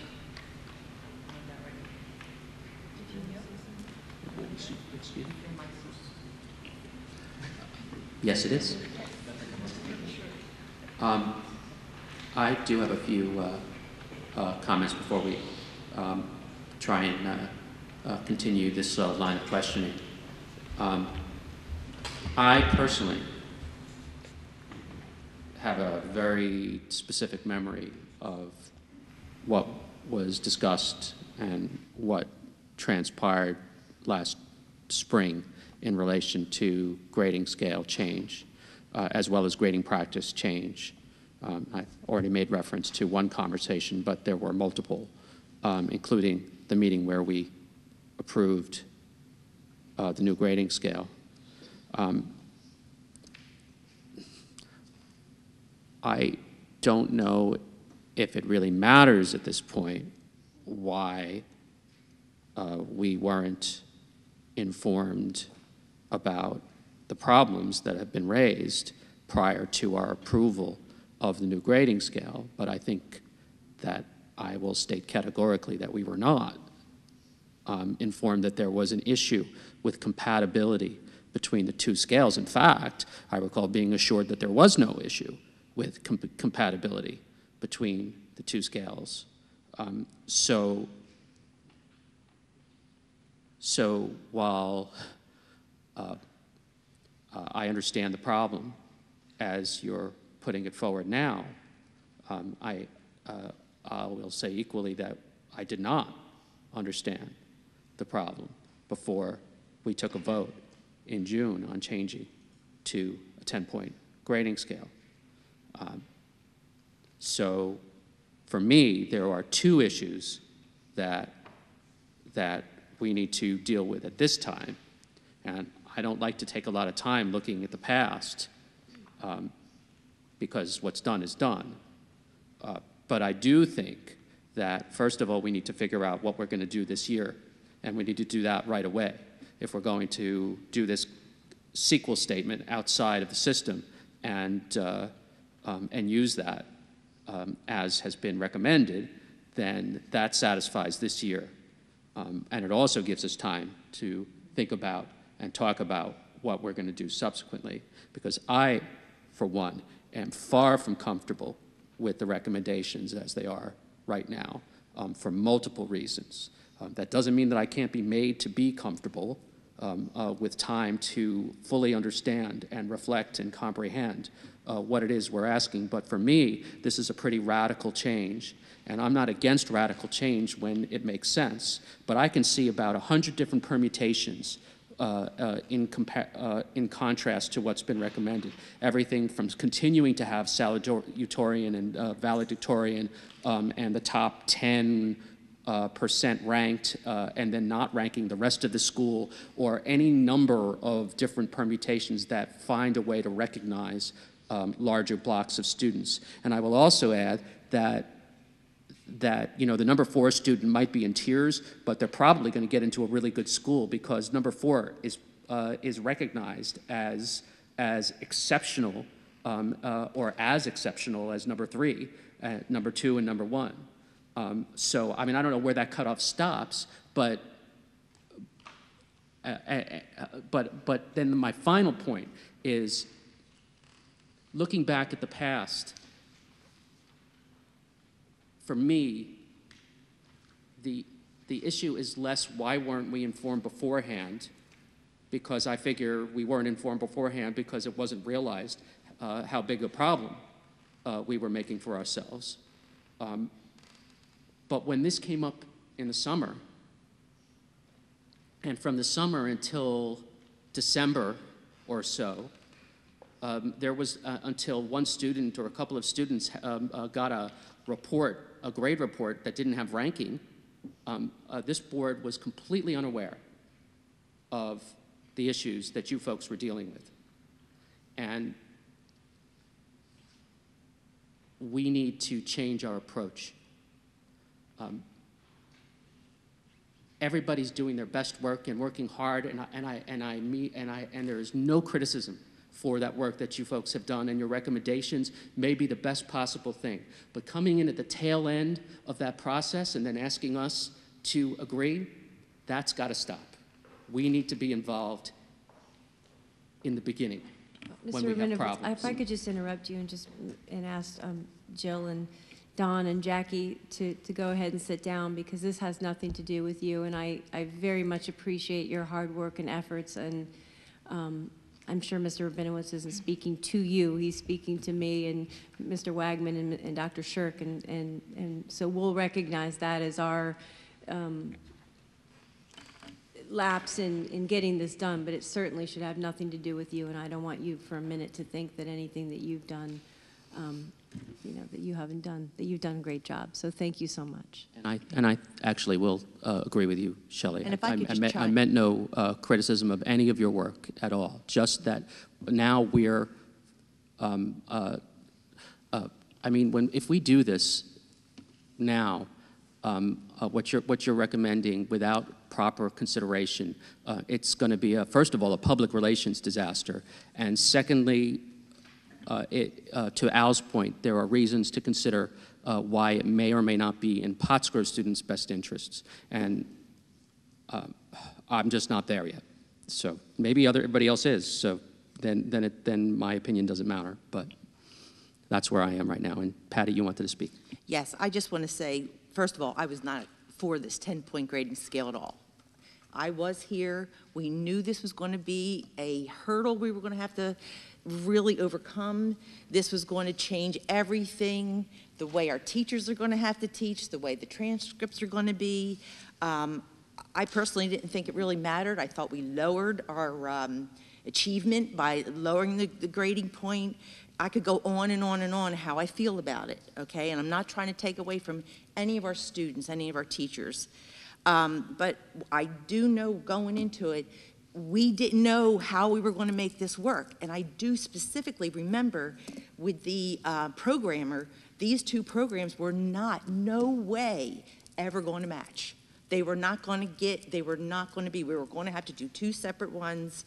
Again, you know, it was just a mess. And I will say, because both my kids are graduates from school, one went to Penn State, one went to E-Town, it was the whole package. It was the whole package. I didn't care about my kids if they were, you know, top rank or not. They had the whole package, whether it was sports, music, the activities they were involved. And you guys, and Mr. Patricia, you in particular, were one of the ones that helped Kyle. So I commend you guys, and I am so sorry you have to go through all this, but I know that these are going to be hurdles we were going to have to accomplish. Why the board didn't know, put it behind us. Let's get together. I would suggest we take this to a committee and move on. We can't change what has happened or not happened, but we do have to figure this out, because guess what? It's been approved. The 7-point grading scale has been approved. So now we have to deal with it. So my suggestion again is to take it back to a committee.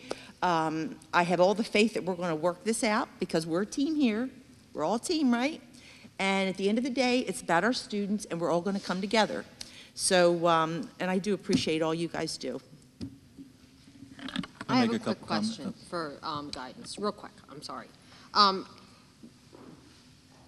Jill, you mentioned that colleges call you, you know, when they receive their, the students' applications. How many colleges, on average, do you think call you? Do you get a call for every application? I didn't think so. I mean, I figured you'd be on the phone all day. No. But, I mean, what are the chances of, you know, a college just looking at an application and going, yeah, no, you know, without ever picking up the phone? You know, what? It's rare, because what we try to do, whatever scale we're using, is to be transparent. We try to give them as much information as we possibly can. I would say that in the last, prior to the last 4 years, our school profile was sad. And we were given the opportunity, thank you, Shellie, to take a look at that school profile, because that is the one thing that presents us as a school. The transcript presents the student as a student. So now, putting these two things together and providing them with as much information as we possibly can as a school and as a student, we don't have to have those phone calls.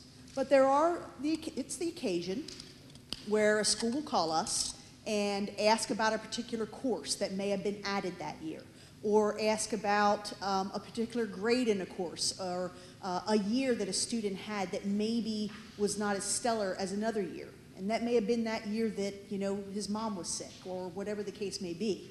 That's why they call us. So it is rare that they call us, but if there is an anomaly, if there is a hiccup, if there's something they look at and they say, I'm not understanding, I'm not getting the picture that I want to get here, something's missing, they'll call us for that missing puzzle piece, and we provide that for them. Okay. So on a yearly basis, I would say that I might get 2 to 3 phone calls a year, because the presentation of the information we're giving them is sufficient for them to gather the information they need and make a decision. It doesn't have to go to committee most times from them. They'll have an admission rep who comes into our school, they speak with us, they know who we are, they know what our school provides, we have a very good relationship with them. They may be that one person who's sitting down looking at that one application. So there is no questions. It may be a school that they take it to committee, so another committee member may have a question. If it's something that they can't answer with the information they have, that's when we get that phone call. Okay, thank you. I have a couple comments. Yeah, for everybody, you can say it as far as I'm concerned. Thank you. Thank you. I wanted, at the time, as an audience member, I was for this 10-point change. I still am. But in all fairness, if I am recollecting correctly, the administration wasn't proposing this. Please correct me if I'm wrong. They had concerns. Were they to know what the concerns were, or maybe some, but know the specifics of all these terms I won't even try to use? No, of course they're not going to know that. Also, from what I recall, they wanted this over, I don't know, a 2-year span. I agreed with the board at the time, a 1 year, but let's be fair to the administration as well as the staff that they did as they were directed. I don't agree, Mr. Rabinowitz, that we should be involved with the minute details, the research and so forth. That's not taking the, whatever he said the other day, 30,000-foot view. That's micromanaging, and we all know I'm not anti-micromanaging if it's necessary, but I don't see that necessary in this case, and maybe I'm missing something. I want to thank the staff as well and the administration, Mr. Wegman and Dr. Shirk and Ms. Feola. From what I've read and from my background knowledge that I don't like to speak of, you clearly did put a lot of time into this, a lot of research, and I feel you did the right thing. From what I'm hearing so far, just from the initial view, I support your recommendations, but of course I'm open to other thoughts and other views, absolutely. You know, one thing to consider, it was mentioned send this to committee. You know, maybe we need a hearing type of thing where the public, anybody, any other staff, whatever can come, look, we're going to be discussing this topic alone. If you have thoughts, bring that in. But, and we should have the counselors and so forth here. But in the end, we still need to be, in this case, relying on the expertise of our staff and administration. They're taking not only their expertise, but they're going out and researching, calling the colleges, talking to the other high schools. What are you doing and why? We need to, I'm not saying we need to agree with everything they say because they have the degrees, but we need to really be listening and hearing that and encouraging them along. That's all I have for this.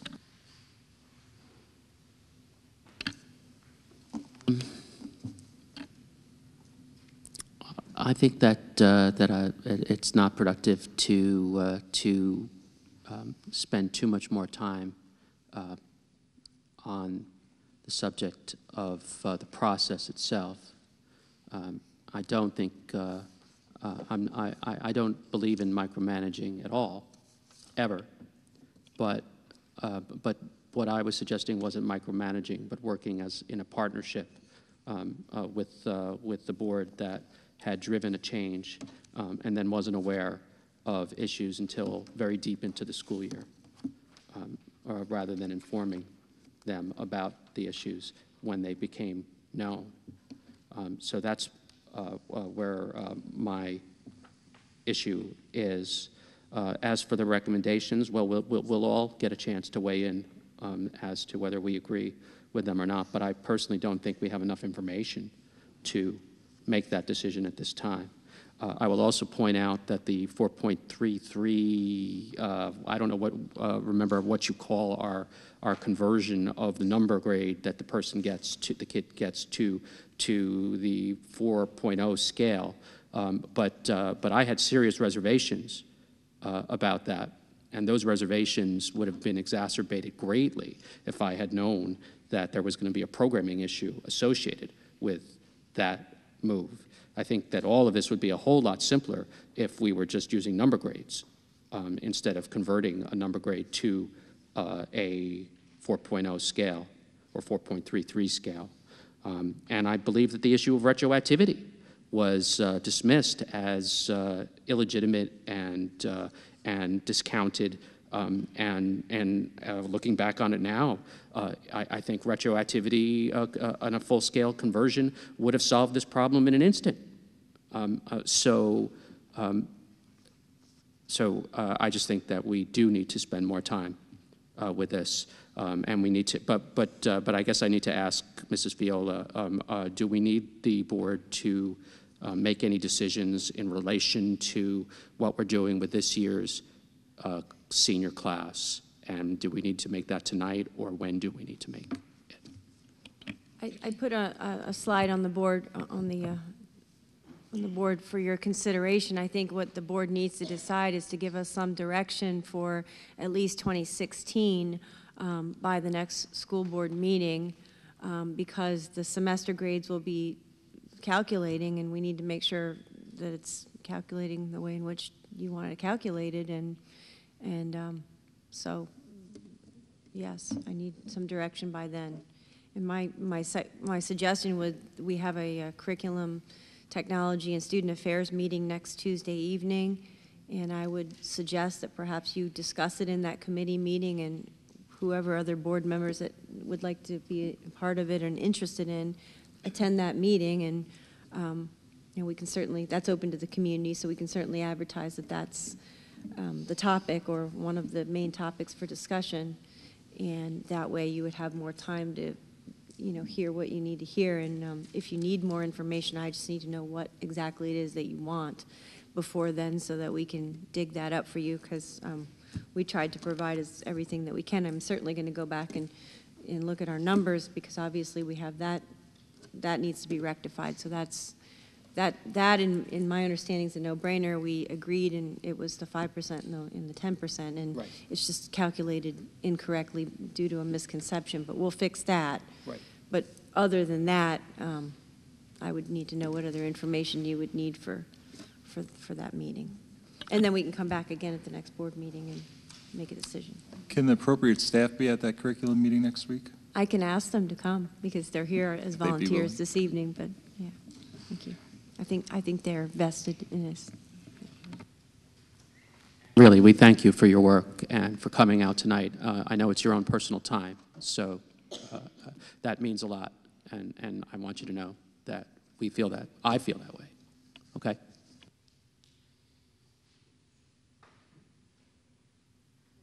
We're moving on. We're going to move on. We have we have two other discussion items, but one we might table depending on how you would like that handled, because I did receive some feedback on that through your emails. But Dr. Ziegler's here to talk about high school course descriptions this evening, and this requires action. There is a motion on the board report to approve these new courses, and Dr. Ziegler's going to make presentation. You have the PowerPoint for this in your binder. Good evening, everyone. Ms. Feola, I believe you have the clicker. So it's course selection time at Pottsgrove High School. It's coming up shortly, and we will be doing scheduling and going full-fledged into our scheduling and our course selection throughout the month of February as our counselors begin to meet with our students. And really what we want to do is we want to walk you through tonight the course proposal process. So as part of the vision, it's really to provide all students with multiple and rigorous pathways to prepare them for college and career as they get ready. We try to look for a course outline that students can take that gets them ready for college or career readiness. The next piece is, as we look at the rationale for this, why do we bring new courses before? To keep ourselves current with current trends, best practices, enhance our programming for students, increase student selections, define sequence, support all learners, and engage learners in the learning process. So you might ask, how does this new course come about? It's a very extensive collaborative process, and it starts out where I send out an email and I talk to all of our department chairs asking them to consider a course proposal or writing a course proposal for the coming school year. So we start this way back. We started this back almost August, September-ish, asking teachers to submit and begin to talk in their groups and their departments about different courses. Then departments come together and examine the areas of need and the areas of focus that we need to have to meet our goals and to help prepare students for college and career readiness. Proposals are submitted by the teachers. They're submitted to me. Basically, our department chairs and I, we go through these, and then we submit them to the curriculum office. And at that point, the curriculum office and I sit down and we go through and we really vet these proposals to make sure that they have all the necessary components and that they align with our school goals, our district goals, and getting students for college and career readiness. And then we look at consideration of scheduling. We know you ask us to be fiscally responsible, so we want to do more with less, and we want to do this in a framework that doesn't add teachers and teaching positions and really work to make sure that we work within our existing budget. And then the next piece is we meet with Dr. Shirk and Mr. Vores and I meet with him to go over these recommendations, and that brings us to where we are tonight. So we're going to go over the courses that we have, and so we're going to present to you tonight 8 courses. I think that these 8 courses will really enrich our curriculum for students to give them opportunities for college and career readiness and to help them actually earn college credit while they're in high school. So you can see those courses right there. And the first thing we're going to look at is AP Physics 1. Now, as you may know, we have close, I think it's 15 AP courses and advanced placement courses. If a student earns a 3 or higher, they can earn college credit. We are looking at adding AP Physics 1, which would currently replace our honors physics course. Right now, AP is offering some new programming that is at almost like an introductory level, but rather than having students take our honors course, we actually had our teacher line up our honors curriculum and the AP curriculum for this Physics 1 algebra-based, very, very similar. So rather than having both classes, what we're looking at doing is having students take the AP and not offer the honors, really to increase that level of rigor and that level of opportunity for students to get college credit. You can see there the staffing impact. There's no staffing impact. Science elective or 12th grade course, and the costs are exhibited right there. And the costs, all AP courses, just so you know, include a cost of teachers get trained for a 1-week training during the summertime where they get a certification to teach the AP program. That's required by College Board. The next course is going to be a very popular course in Pottsgrove. Dr. Ziegler, can I ask a question specific to this course? Forensics or the last one? Physics. AP Yes. Physics, before you move on. And could we just stop with each one and deal Absolutely. with questions as we go so we don't have to go back and remember? Absolutely. Thank you. The honors physics, I don't know how recent that course had started, but those textbooks, are they able to be sold, or are they just going to be chucked? Or They're going to be part of the new curriculum, I believe, as supplemental materials. So we don't plan on like discarding them or anything like that. Yeah. Any other questions? I wanted to know, and I'll probably ask this for each AP class, what the requirements are for a student to be eligible to take the class. Absolutely. For AP Physics, a strong algebra background, Algebra 1, geometry, Algebra 2, getting students involved in that algebra base. It doesn't require the calculus or the trig that the other physics do. So we have AP Physics, this is AP Physics A. We currently have AP Physics B, or mechanics. So. But are there grade requirements for student eligibility? You have to, I believe, I will have to check, but I believe you got to get a C or higher in algebra class. So general grades aren't an eligibility factor for AP? Oh, no. No, it's like course specific. And a C or better? I believe. Makes you eligible for AP? I'd want to go back and check. Okay. I'm interested in that. I'm interested in also knowing if it's, and I don't want to put anybody to extra work, but right. You know, if there's like standard practices associated with requirements for AP. Because while I love the idea of more and more kids taking AP, I'd be concerned if kids who shouldn't be taking the class are taking the class and are being set up for failure or for not getting good enough grade. You bring up a great point, and we do work to screen, and all of our AP courses have a prerequisite course and grade, and it's outlined in our student handbook, our course selection guide. So, I can certainly get you a copy of that. You can look through it, and I can also get you what that prerequisite is. Did you put the link in the, I'll include it in my update this week. I can do that, absolutely, yeah. Dr. Ziegler, for AP Physics 1, I just want to make sure I'm clarifying correctly. AP Physics B is discontinued, was broken down to AP Physics 1 and AP Physics 2, with AP Physics 1 being the one that's generally the introductory level AP class. Am I correct? AP Physics, this one is algebra-based. Correct. So it's AP Physics B was... AP Physics, we do AP Physics Mechanical. That's what we currently do. You don't understand. There's multiple AP Physics. Yeah, I know there are. Right? Yeah. AP Physics C is for the calculus, and it's for the calculus-based engineering. AP Physics 1 is going to be for the students that are not going with the engineering program, just taking the AP Physics. Am I correct? Yes and no. A student could take AP Physics earlier and then move to AP Physics mechanic-based. You could take both, absolutely.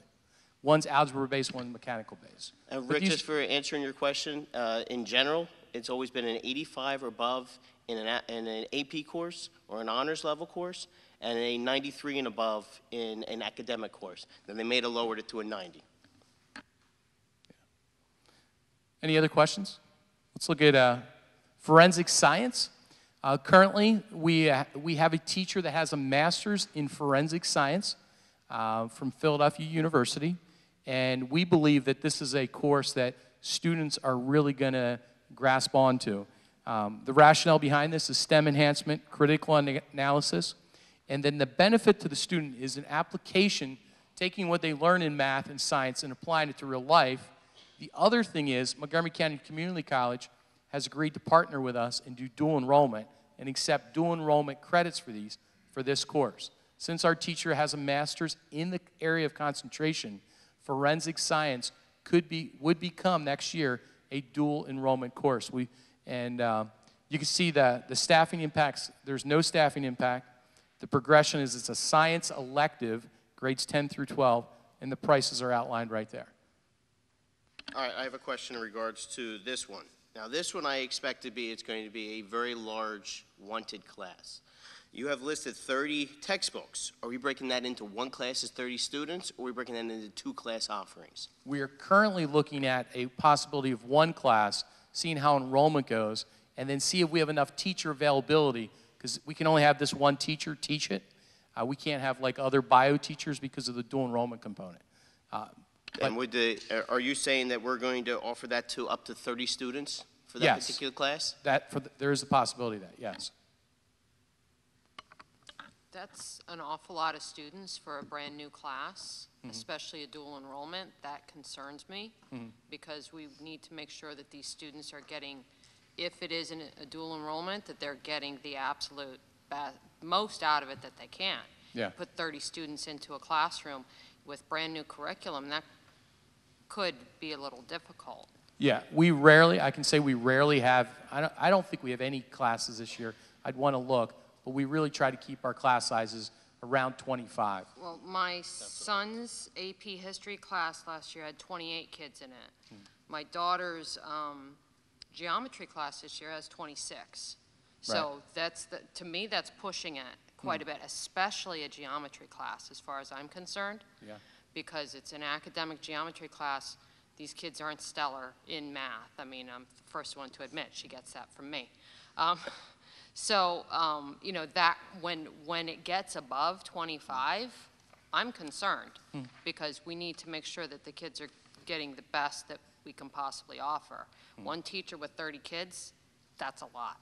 Well, Also, Mrs. I wanna Custer, make we can sure- bring that to you in the spring when but Dr. Shirk and I sit with Dr. Ziegler each spring and we look at enrollment numbers, but sometimes you're talking about not allowing a kid an opportunity or having an extra student or two in the class, and so we have to weigh that because I get that, but it's a money issue because you have to then add staff. Right, I understand, but also if you then split it, then you're taking away a science class from, you know, a different science class that could maybe benefit kids who are not AP, you know, who are academic all the way. So I just want to make sure that that balance is kept correct, because I don't want to see the kids who maybe aren't interested in dual enrollment, you know, get the shaft because they didn't want to take that particular class.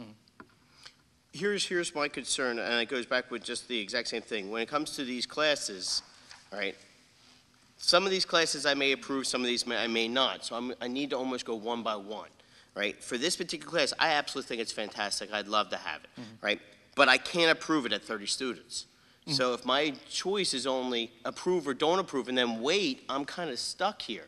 Because I want to approve it, but I don't want to approve it for 30 students. Well, the board doesn't have a policy on maximizing class size, nor would I recommend one, but you have to trust that the administration is going to try to monitor this to the best of our ability and make decisions, and we make them on a yearly basis, because in a given year, you know, like Mrs. Custer said, you might have 26 students that want a particular class. The next year, maybe there's only 15.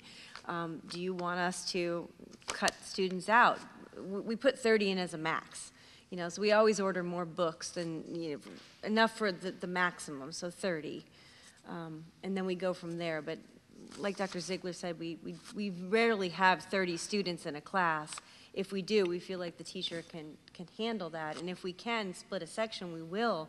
But we look at that, you know, in the spring when we get the numbers back for all the different courses, and we sit down and we make determinations based on what the numbers are. And we work very closely to monitor those numbers. I mean, I don't, you know, ideally, I think, you know, getting class size is very important, and we work to be fiscally responsible, but also to provide opportunities for students. So, yeah. Dr. Ziegler, I feel like I'm in a tennis match here. That's all right. Let me ask you this. Have we, the district, yourself, anybody involved in this, have we got a feel? Has this come any further than this? Have there been any discussions on how many students would be interested in this? I mean, I understand you're putting a number out there, and I'm perfectly fine with that. I'm not arguing that point. You got to have a starting point. Yeah. Do we have a feel for who is looking for these courses? I mean, we can sit here and bat this back and forth all night about 30 kids. How many classes are going to be? It's going to be 1. 25 is too many. It's not helping us. I want to move this process along. I don't want to be here till midnight. Do we have a feel? We believe it's going to be a very popular course. We did not do a survey or anything like that. Really, we want you, like, take it through the teachers, bring it to you before. We don't want to generate enthusiasm before we don't know if we're going to have it. But from what we hear, the teacher's very excited. We know that forensic science is a hot topic for students. So. I think there's no doubt it'll be a popular class. You know, you have 2 ways to limit the number of participants. One is by arbitrarily setting a number, and the other is making it the requirements for taking it more stringent, right? So, I mean, I don't think that we need to approve the number right now. You're just asking us to approve the course, and then, you know. That's correct. Right. I just want to be clear on that. Yes. We're not approving a spend of 30 textbooks at this time when we approve the course, are we? I mean, are we? Is that part of what we're approving? Well, the textbooks will be placed on an agenda for approval as we select them. So you're not buying the textbooks today. We're projecting, you know, what this is going to cost you to do this. Right. Okay. Perfect. Okay. I have a question and a comment. As far as numbers, we've had the discussion, we can move on. But to me, we're leaving out the most important piece, the teacher's comfort level. The teacher's the one with the master's degree in this. I don't know if he or she has taught it before, but what are they comfortable with? Moving on from that. My only question and concern is, isn't this already offered at our tech school, and how will it interfere with that, or how will that work? Yeah, I don't believe protective services covers forensic science to this level. They do not have a teacher there that has a master's in forensic science. It would be completely new for that and outside of the scope of what they currently do. You're welcome. One more cool question for this Please. one. What does this replace? Biology, chemistry, or physics? It doesn't replace anything. It's an elective. Just like you have electives in other courses, it's an elective. If a student took, you know, they want to double up in their sciences, we currently have genetics and immunology. It would be very similar to that. So what does it take the place of? What elective is given the boot to put this in? I'm just curious. It's based on what the student interest is. So all of these things go in the course guide, and depending on how the enrollment numbers come in, we decide we're going to run this class or we're not going to run this class this particular year. Okay, because I mean, that it's concerns me. It's just getting more choices. It concerns me with the, like, bringing in new AP classes too, because, you know, not every kid is an AP kid. And, you know, when I look at, for instance, the 26 kids in my daughter's geometry class, and then I look at the AP, like Calc AB and BC, and there's what, 10? in those classes. To me, in my mind, the kids who are in the academic geometry, who obviously aren't stellar in math, need the smaller class size. And then it's the kids who already have an excellent base in math who are getting this excellent, almost one-on-one math program because they're capable of it. So I just want to make sure that the balance is kept and that we don't forget about the kids who are going to make the world go round because, you know, they're the more average kids, not the kids who are going to be concerned about their class rank.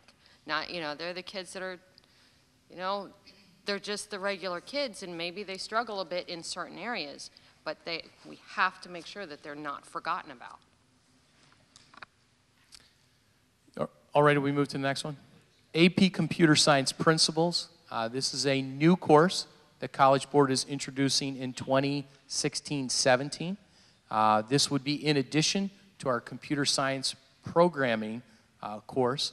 We currently have AP Computer Science Programming, which is totally into coding and programming.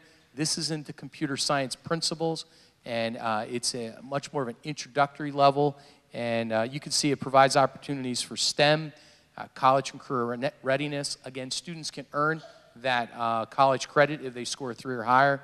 No staffing. This would be currently Mr. Lindy, who is a math teacher, and he would be, he's really excited about our, we have grown our computer science program tremendously, and there's a lot of interest with students in this area. This would be grade progression 10 through 12, and you can see right there, those are the costs of the textbooks, and again, that AP training. But this, again, is we know that this is a course that will be very, very popular as we move forward with enriching our computer programming, computer science courses at Pottsgrove High School. All right, here's my question on this. This is the one course that I had concern with.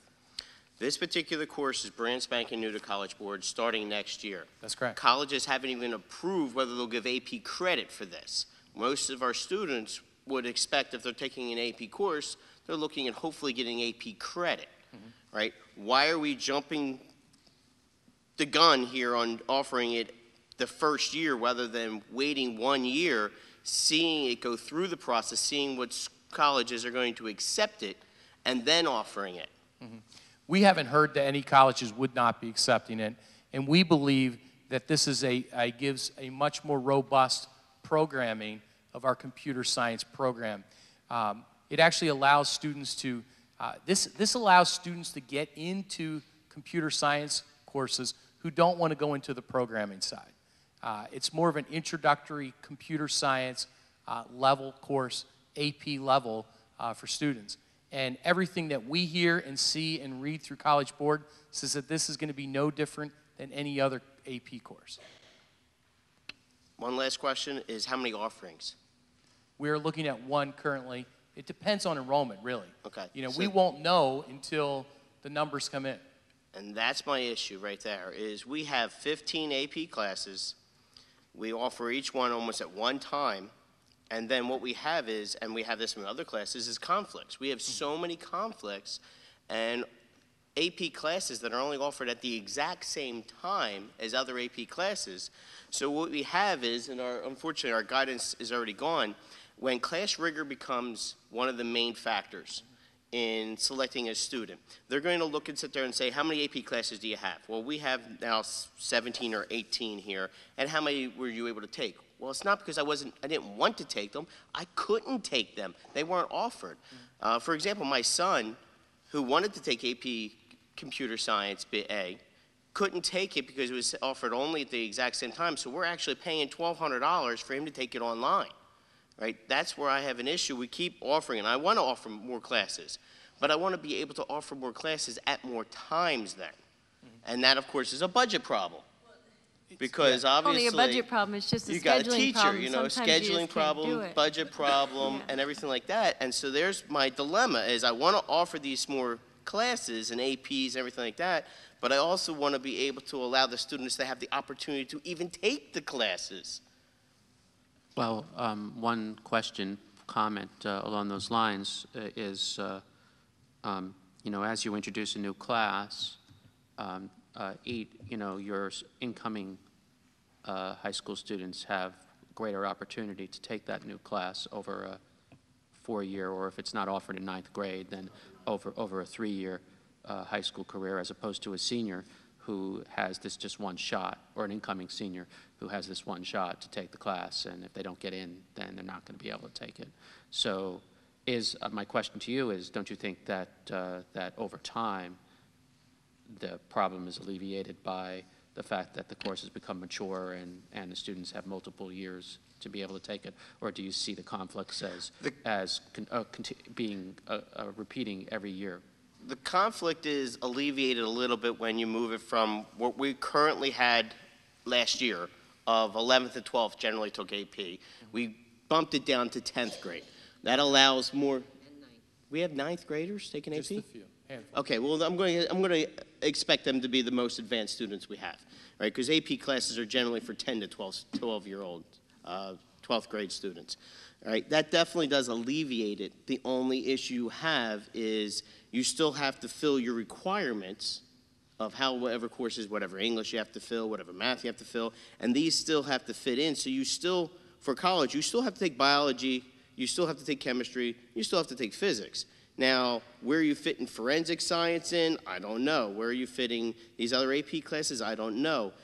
Yes, it helps, but ask any student that's out there now that's in school, how many conflicts you got? I got 1, I got 2. That's a norm here. That's a norm. A norm conflict is a norm. We have students that are taking AP classes and have to leave for 2 of those AP classes to go take another class somewhere. And that's a budget issue, but it's also a norm issue. And the more classes you offer, the more conflicts you get. Al, I know you're not going to like this, but the onus has to be on the student, too. I mean, they have to sit there, okay, I want to take AP this, AP this. Well, where are you going with this? I mean, there has to be, I think we should offer the classes, okay? And the guidance counselors are there to help these students through these issues. That's what they're there for, amongst other things. And the kid wants to take 3 AP courses, but only 2 fit, then the decision has to be made on what 2 are going to fit that I need to take to propel me in my career. And not everything and every student is going to fall into a little box. That's why we use the help of our staff and our guidance counselors and our administration. The courses that Dr. Ziegler's presenting here and all these things work together, and the student gets to fit this puzzle together to move on to 12th grade and then college and have what they need. And I agree with you. I'm going to approve these. I always said I'm going to approve these. The only one I had concern was the AP Computer Science, right? But what you're saying is that's the issue. You got a guidance counselor that sits there and says, well, we want to give you the best possible program, so they give you everything we can. They give them all these. We have 15. Now we'll be up to 17. I guarantee next year we'll be asking for 3 more. We'll be up to 20. We'll be eventually up to 30-some AP classes after it's all said and done if we keep going on our progression, right? And that's great. The problem comes is, yes, you're only going to get 2 out of the 3, and you're telling the student, well, you're going to have to pick. Then are you going to explain to the colleges that in our school profile, hey, we only offer these on one time. So, yeah, there was 18 offerings, but the student only was able to schedule in 9. They did take the most rigorous curriculum. Don't take it against them. They didn't take these other 9 because we just couldn't fit in their schedule. That's your issue. Mr. Leach, if I could say something to that, one of the things is, we're a smaller high school. We're 1,000 students. So when we realistically look at scheduling, there are what's called singletons in the schedule, right? Some of these AP courses may be singletons. And even though it's challenging to get some of those scheduled in, our goal is that over a 3-year high school career, that a student would have an opportunity to take these. And what we do as guidance counselors, and I do this as principal, I do it almost every day now, working with students, this is what you should take next year, let's see how we can do this. And we look at how can we help get that in there. And then we provide other opportunities, like we did with your children, to make sure, hey, listen, if they can't get it and they're a senior, I want them to have that opportunity. The other nice piece about this I would like to say is, Mrs. Custer, I agree with you. We need to provide for that, large group of the students in the center. And what this does is 2 of these AP courses that we're presenting today are like college boards considering them almost like an introductory level. This is an opportunity for a student to try an AP course that's not an AP Calc BC, right? And gives them a taste of that, of the rigor of what college could be like to prepare them. So as we move forward, I can tell you this much, I'm going to do everything I can to help students get into these courses that they want to and to help them to find success in there. So, I mean, I understand where you're coming from, and you know what? I would love to have 3 or 4 of these course offerings. I would love to. So, we all right moving to the next course? No, I just have one question. I'm sorry. The AP Computer Science principles, I just want to make sure I understand the distinction between that and, because we already offer AP Computer Science, correct? So the distinction is that this is more of a, you know, like a Computer Science 101 kind of class? That's correct. This is a non-programming course. Right. Well, even you know, CS 101 in college has a small programming component typically. That's correct. So it's the non-programming. Michael can talk a little bit about this. A module that introduces students to coding. They don't mandate a particular language for that coding, so the teacher has a great deal of flexibility. And it's a survey course in terms of exposing students to the various ways computers intersect careers, lives, social, you know, the social fabric, and so forth. And it's actually similar to a course that we offer now that we developed internally, but obviously it doesn't have AP credit. So it's this was kind of interesting because it sort of mirrors a concept that we had already put into place at Pottsgrove. Well, I just want to say that this is a great offer, and I'm excited about everything we can do to beef up our CS offerings for our students. I mean, that's what STEM, one of the components of STEM for sure, and so, you know, I'm very much in favor of this one. So. Okay, we all right? Moving on. And as we move forward, and Mr. Leach, just a little comment. One thing to think about, we had more AP students this year than we've ever had before. So students are getting the opportunity to take these courses. One of the things is we want to provide AP courses that give students an opportunity outside of, you know, your science or your math. One is in the arts. We currently do AP Studio Art. Now we want to offer AP Music Theory. This would allow our students who are advanced, and we have a very, very strong music program at Pottsgrove High School, thanks to your support. And one of the things we would like to expand our music program, you're going to see several course offerings as we look to strengthen our music program. And first here is AP Music Theory. It's the expand our music program. We have several students that decide to go off to be music teachers, music performers, and working in a studio and going off to college for that. So this can really help them. AP option in music may earn college credit and expands that AP programming to a student who may not have done it before, but they're specializing in music and they're excited about it. You can see the training and the cost there. We currently have a Music Theory 1 course that students could take as a, you know, before this, prep for it.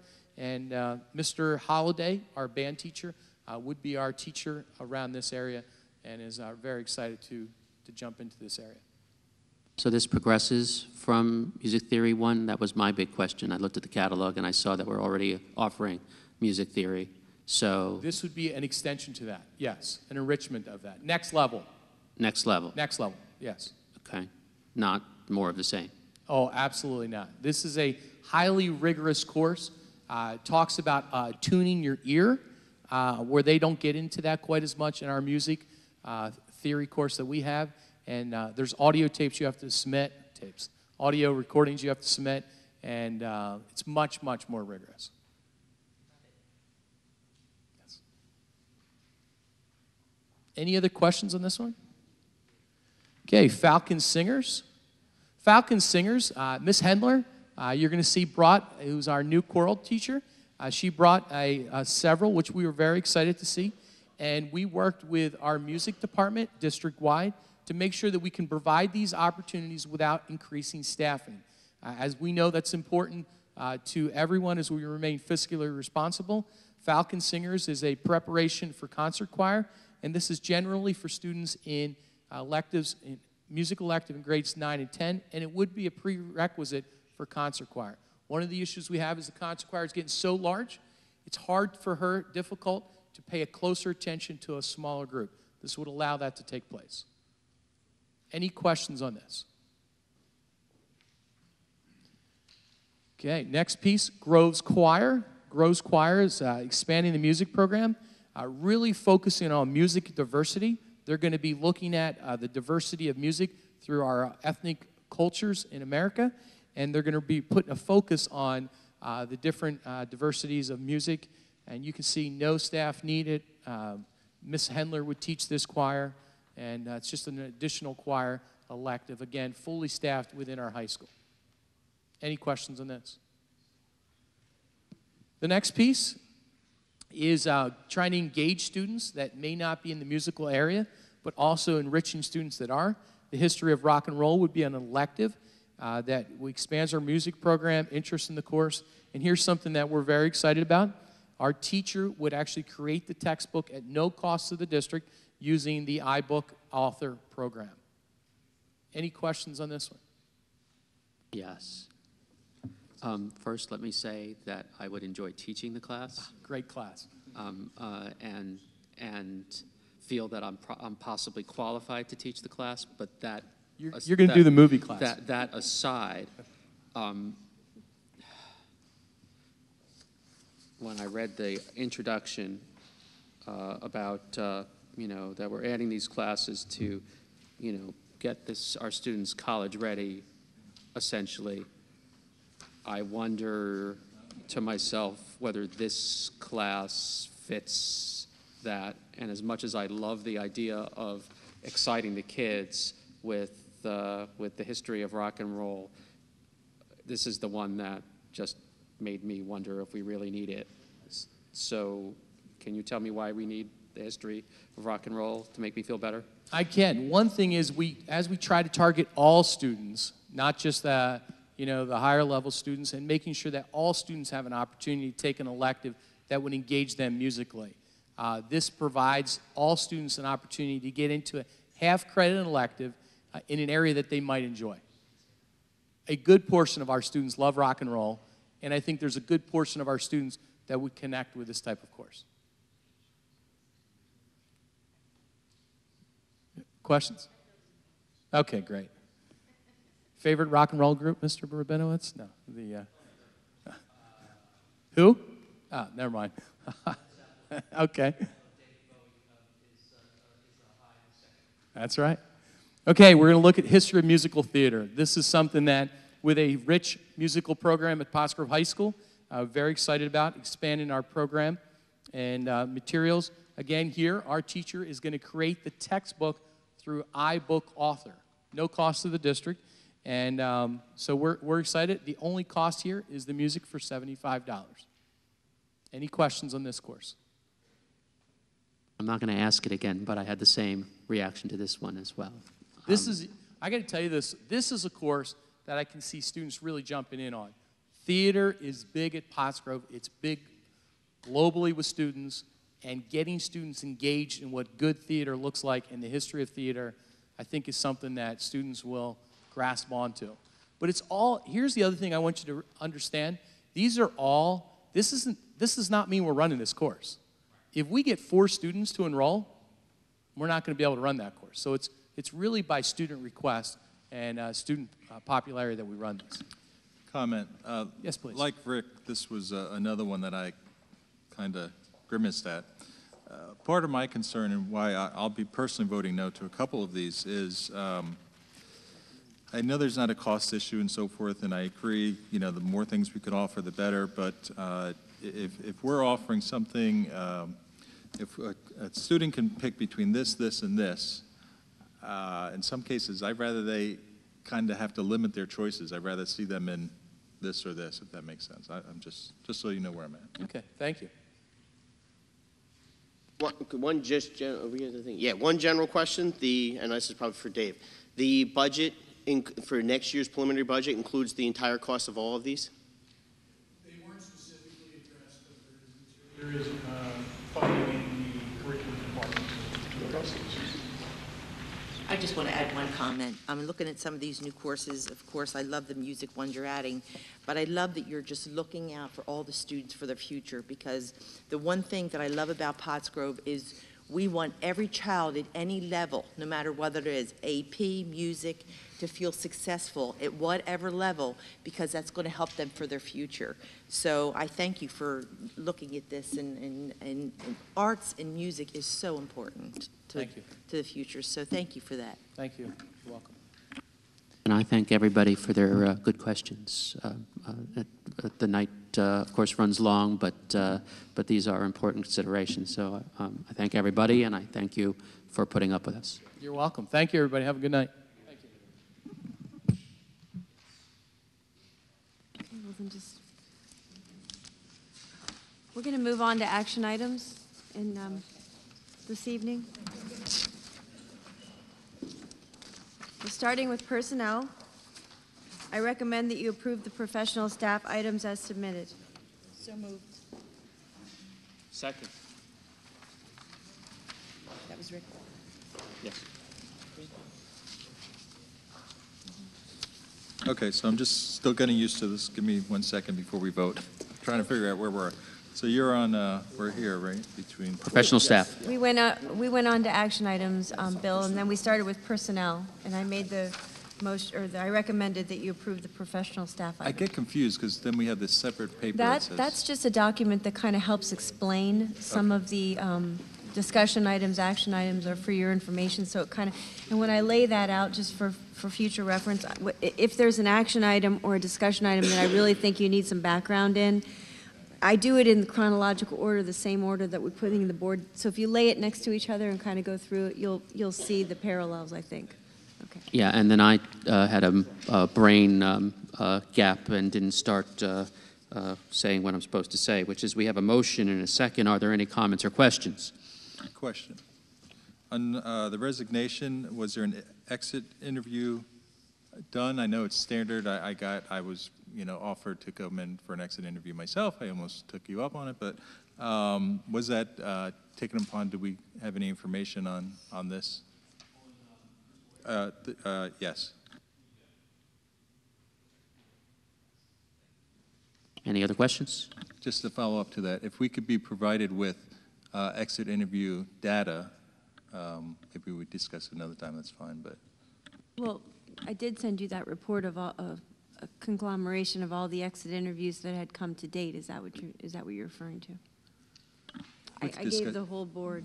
Yeah, we can discuss it further. I don't remember. I did get the report. I looked at it. I don't remember the specifics. I didn't plan on bringing it up tonight, but it's nice to see, I don't know how often we want to do it, but to get that information so we understand why people are leaving. Mr. Parker, I just wanted to, there was a decline of the exit. I just know what the reason was. I mean, she declined it, and she's still working for us because she's on that 60-day hold.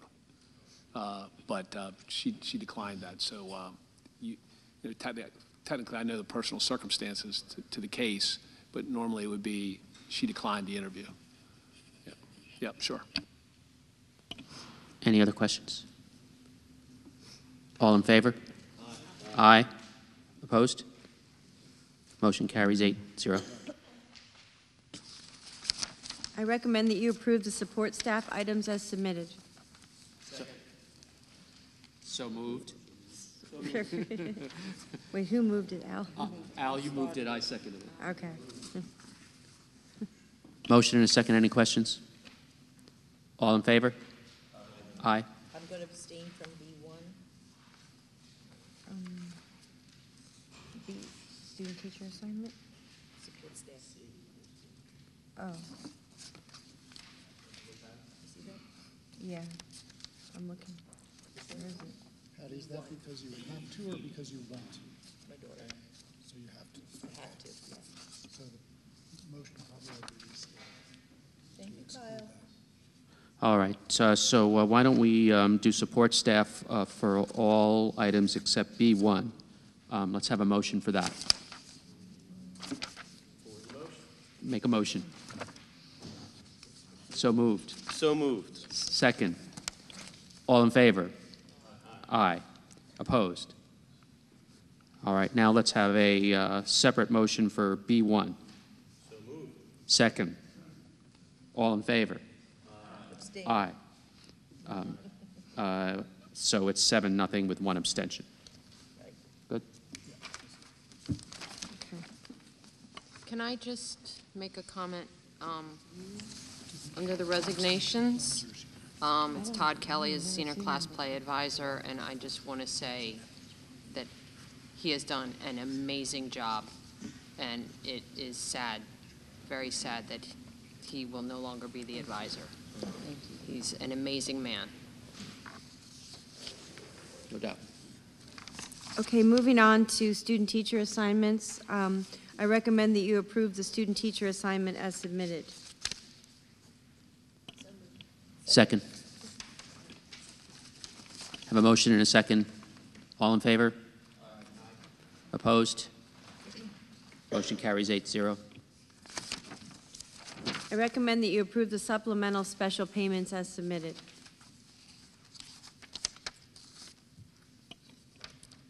So moved. You new members have to get used to motioning and seconding. We have a motion and a second. Any questions? No? All in favor? Aye. Opposed? Motion carries 8-0. Moving on to business, I recommend that you authorize the administration to enter into an agreement with River Rock Academy as presented. So moved. Second. Have a motion and a second. Are there any questions? Hearing none. All in favor? Aye. Opposed? Motion carries 8-0. I recommend that you authorize the administration to enter into an agreement with Wood Services as presented. So moved. Second. Motion and a second. Are there any questions? Question. $316 a day. Can you refresh my memory, Wood Services, and why do we need to use them versus, oh, she left. Dave, yeah, Dr. Roberts left. Can you comment on the contract? Yeah, this is a very advanced special education student who was placed at a different facility. Actually, this represents almost a $200 a day savings by going to this, and it more appropriately fits the needs of the student. And I want to commend Dr. Roberts for both of these instances that where her work has continued to provide the needs for these students, but has also resulted in savings in an area where it's very hard to find savings. So, any other questions? So we have a motion and a second. All in favor? Opposed? Motion carries 8-0. I recommend that you authorize the administration to enter into an agreement with U.S. Medical Staffing Incorporated as presented. So moved. We have a motion and a second. Does anybody have any questions before I ask mine? Questions and concerns. I don't, some of these rates seem to me to be pretty high compared to what we pay for personal or for subs. Now, I understand a couple of these, such as personal care assistant, LPN, RN, we probably do have to use a specialist, a company that specializes in that. I'm concerned about teacher aide paying $17 an hour. That's a lot more than what we pay now. That's not low compared to what we pay for a daily sub. Psychologists, I just have just a question. We have rates for initial evals and stuff, but if are we expecting to use, are we going to use a substitute psychologist to do an eval, or is this if their workload gets too much? Well, right now we have a psychologist that's out on leave, and we have in the past and often contract service for them to pick up some of our work. So they're doing the work for us because we don't have the in-house staff to be able to do the work. So it's not a daily sub, okay, I understand No, that. It's like a period of time that Sure. we're, employing them. And really, these are the going rates. I mean, I know Dr. Roberts did her due diligence to look at the different opportunities, and we really wanted to get this board approved, not that we're going to be using it every day for an aide or a personal care assistant. Really, the impetus for this was for the psychologist, because we were in dire need of that. But they do offer these other services, and if we get in a pinch or we have a very specialized student where we feel that we need someone with that expertise, we might draw on that from time to time. And we have contracted service for a couple of aides in the past. And it almost kind of is a wash because we don't pay benefits. So, I mean, it might look like a lot there, but it's...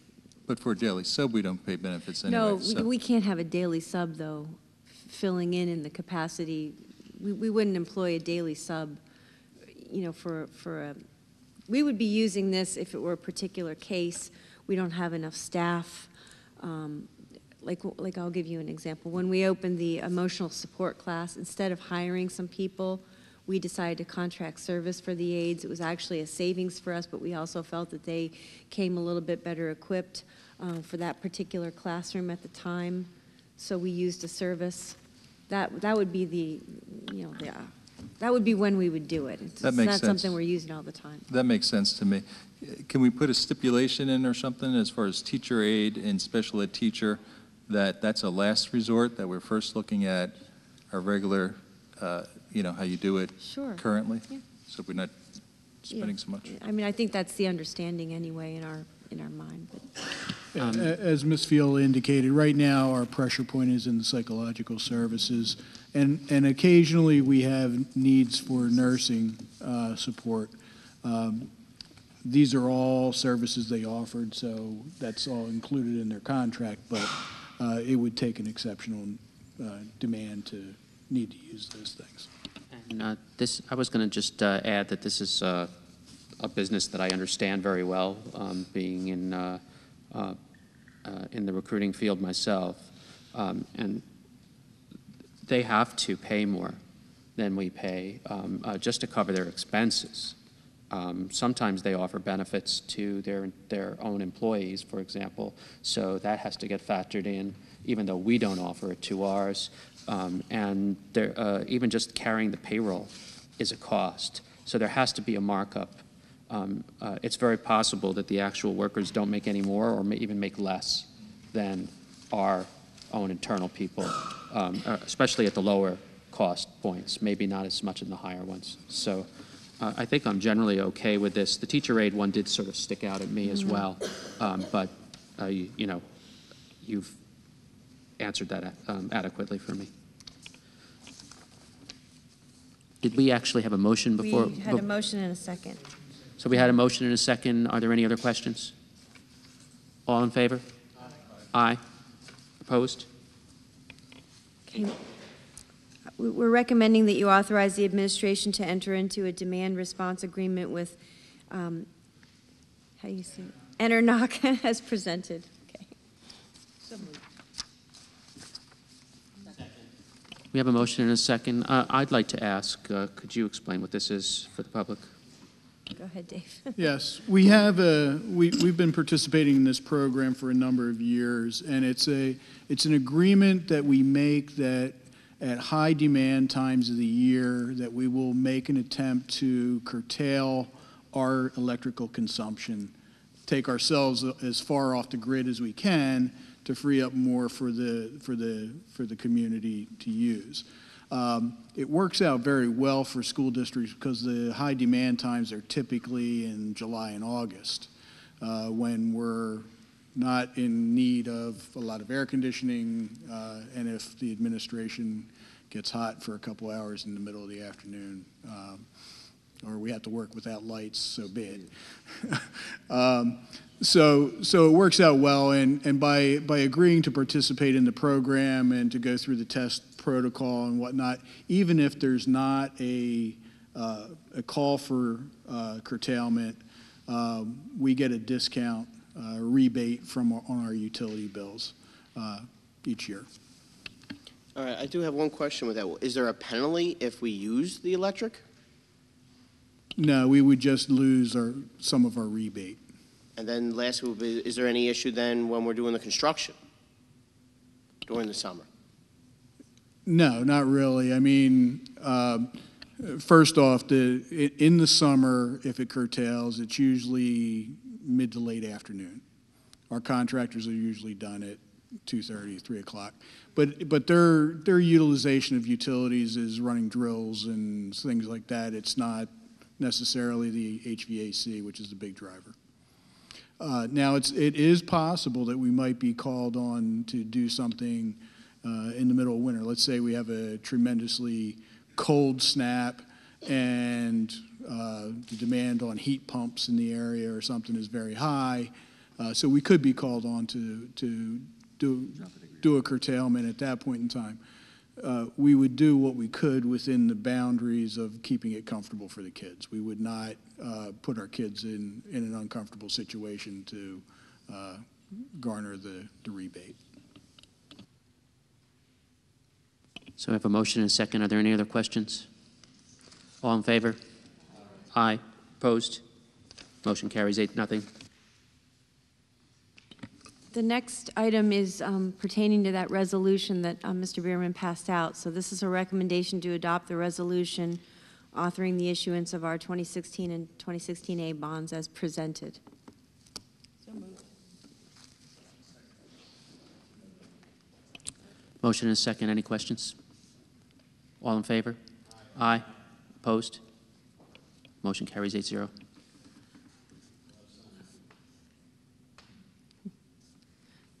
Recommending that you authorize Fox Rothschild to enter into an agreement for the property located on 2148 East High Street as presented.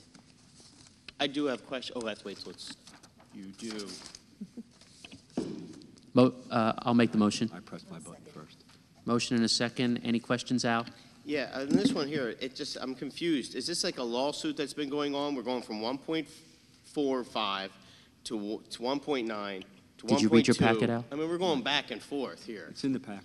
Did you? I saw the packet. I read the packet. Okay. I think we need to leave it to the professionals. I don't understand why are we asking for this? Why are we agreeing to this? It's an assessment appeal that's been going on for multiple years. We've had our solicitor and appraisers monitoring the situation. The intervening years where it bumps back up to the current assessed value, the owner had a tenant that was paying for the property, but they've lost their tenant, and the appraised value doesn't justify the current assessed value. My only concern is, when you're saying that, are you setting up a standard, like we're going to come up real soon with a point where we're going to forgive somebody about some past taxes, whereas if we have a tenant that has a large building that they don't have a tenant now, are we going to drop, if they call and say, hey, look, I don't have a tenant here, I think I need to be less assessed? Well, to clarify, first of all, this is the product of an extended lawsuit that's been going on for many years. This is not something that we just suddenly on the spur of the moment decided that we were going to recommend that you come to an agreement to lower the taxes here. Further, it is based on the appraisal that was done by the school district as well as the appraisal that was done by the taxpayers. So there was a lot of give and take here. And I think that's also reflected in the way that the settlement is structured, so that there is a give and take here where at the end of the day we're coming out with a value that is less than we had hoped and more than the homeowner, than the taxpayer had hoped for. So it is somewhere in between. To answer my question, to say my question, are we setting it? It does not set any sort of That's all. precedent. And it is based on the real numbers. Well, and, I think that there are times when we just have to accept the recommendation of our solicitor. And I believe this is one of those times. So we have a motion and a second. Are there any other comments or questions? All in favor? Aye. Opposed? Motion carries 8-0. I recommend that you approve the budget transfers for December 2015 as presented. So moved. Second. Ashley, now. I have a motion and a second. Any questions? Question. I do believe we've received some information about this. I don't, and forgive me if I'm incorrect, but I don't think we received anything that explains what budget it's coming from. I don't know if we need something that says what the budget number, the codes mean or what, but I don't, see, this brings concern to me because, and maybe I'm not understanding correctly, but this tells me somebody either overspent or somebody didn't budget correctly or both. Now, maybe I'm totally misunderstanding that, and this is new to me, so. In governmental accounting, the budget is the guiding force. In a corporate environment, the budget is kind of a goal, okay? But in governmental accounting, it's a hard and fast limit, okay? So when we go through the budget, and we'll be talking about this more as we go through our education process with budget, but this is all general fund money that we're talking about to start with. But we ask the buildings and the departments to develop a budget in October of 2015 that will be in force from July 1st, 2016 through June 30, 2017. So it's not realistic that they're going to have everything by category correctly budgeted. So as the year evolves, the budget managers within their budget control can request transfers of me that I review and approve after October 1st. Right. If there's anything larger that is beyond what they can take care of within their budget codes, and we'll talk about them, like I said, more detailed at our meeting. They can come to me and we can see if we have more budget availability in other areas that may be underspent that we're starting to see. But there is a review process, not everything's approved, and we need to understand what the purpose is before it gets created into that document and presented to you. I did review that review process and appreciate that. I'm going to, once we vote, I'll be abstaining for tonight because I can't vote for something I don't understand. But hopefully in the future, and I'm not looking to add work to you, but if I don't know, with the information you provided for us, if we could see what this means, so I know what it's coming from this to this, that's all I'm asking for.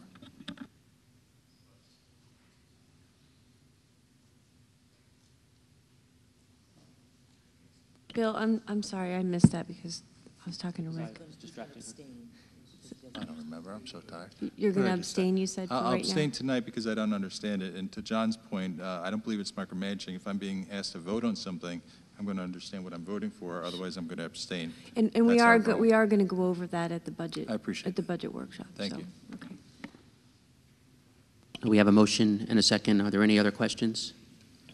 All in favor? Aye. Opposed? Abstain. And one abstention. So 7-0 with an abstention. And you remind me that the board has a workshop scheduled. Actually, it's an executive session for personnel on the 21st of this month. And I forgot to mention that earlier. And we certainly don't want to neglect to do so. Moving on, I recommend that you approve payment of the invoices listed above for the Pottsgrove High School renovation project.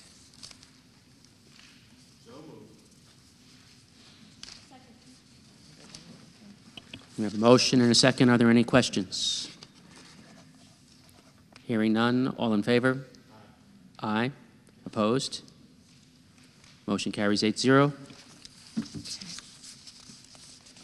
Moving on to education, I recommend that you approve the conference attendance as presented. Can we break these Can we, down? can we break these out? I'd like to change one of them. Change?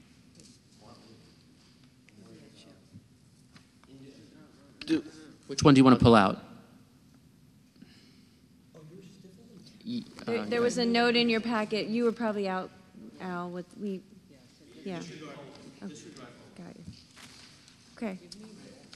So I recommended that you approve conference attendance as presented.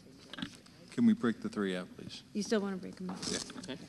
I recommend that you approve Jean Randall, elementary technology instructor, and Jennifer Egan, technology instructor, to attend the Pete and C at a cost of not to exceed $1,015, includes substitutes.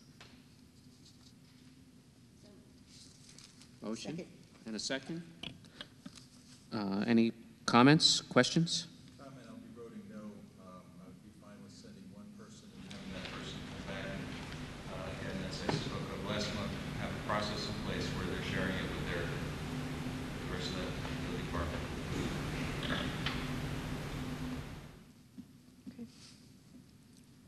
Any other comments or questions?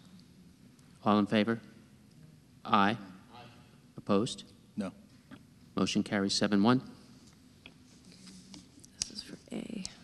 I recommend that you approve David Nestor, Business Administrator, and Ron Linky, Assistant Business Administrator, to attend the PASBO Annual Conference. Cost of the conference is $1,258. Substitute coverage is not required.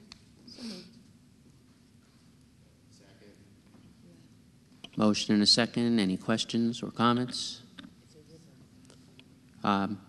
I'll be voting no on this one per statements I've made in the past. I'll be voting no for the reason I just said before. Motion and a second. All in favor? Aye. Opposed? No?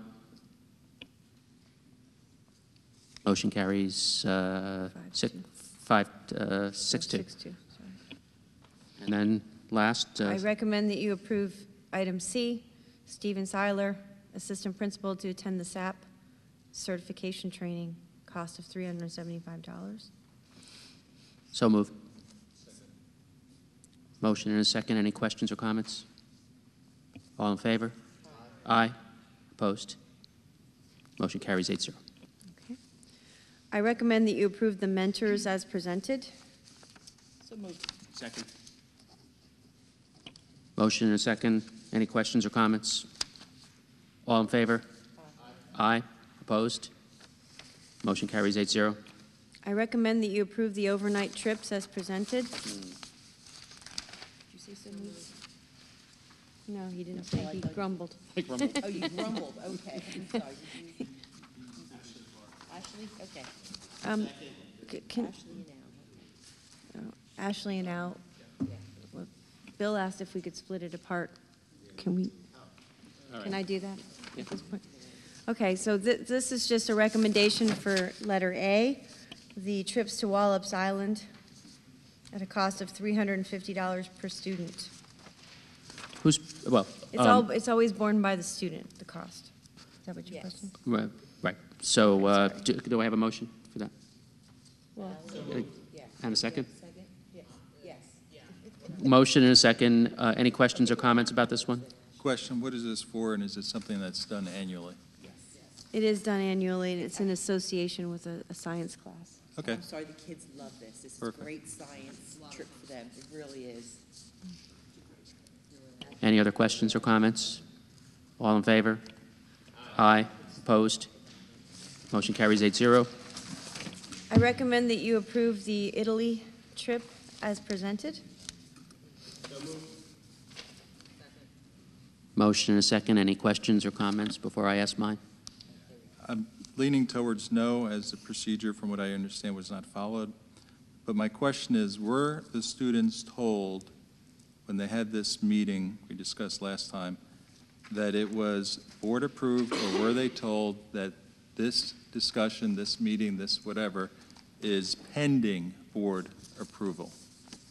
I believe that was a sticking point. Well, in my conversations with the teachers, they were under the impression that it was pending board approval, but I think there was some miscommunication or misunderstanding in the sense that they don't necessarily follow the board report and how the whole process works, and they thought they had gotten the authorization to move forward, not realizing that truly this comes down to a board's vote. So there was a misunderstanding, and I think we've cleared that up now moving forward, and I articulated in writing the expectations that I have for them moving forward and the timelines, to make sure that this, if they want to do this trip again, that it's approved a year in advance as per our policy. So you answered my question.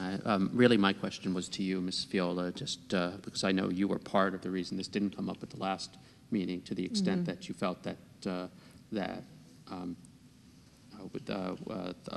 procedures that had been laid out in the past hadn't been followed completely. Well, it should have come up technically, to get technical, last spring. Right. And that didn't happen. And then I was waiting for the additional information that I felt comfortable even bringing it forward beyond the deadline. And I didn't have that information, so I didn't feel comfortable moving it forward, to your level.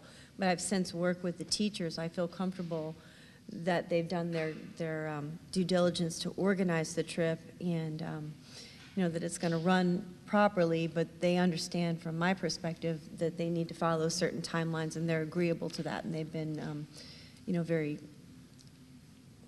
reflective in terms of what they need to do moving forward. Well, thank you. That's exactly what I was looking to hear from you. So we have a motion and a second. Are there any other comments or questions? Yes, there are. I have bigger concerns. First, I don't want to I know the students look for this. They love the trips and everything else. I understand that. Does anybody else on this board have any issue with our students going overseas at this point with the current climate and the things that are going on in Italy and in other countries?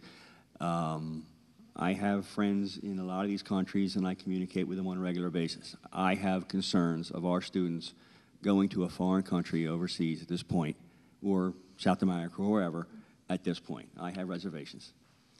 That's John, my opinion. I could absolutely understand your reservations. I'm not going to say that many parents probably have the same reservations. But being that this is a school trip per student and the parents are the ones allowing their own students to go, to me, they're the parent. They're the one that has to make the decision, so I'm not going to oversee them and say, I'm not going to give you the opportunity. That's So where that's I why I have. would vote. That's where my decision-making is coming in. I have used that, and I agree. And I agree. I just wanted to bring it out there. I think you raised a good point. I will point out, however, that our own country is sadly not immune from the same risks as recent past has demonstrated to us over and over and over again.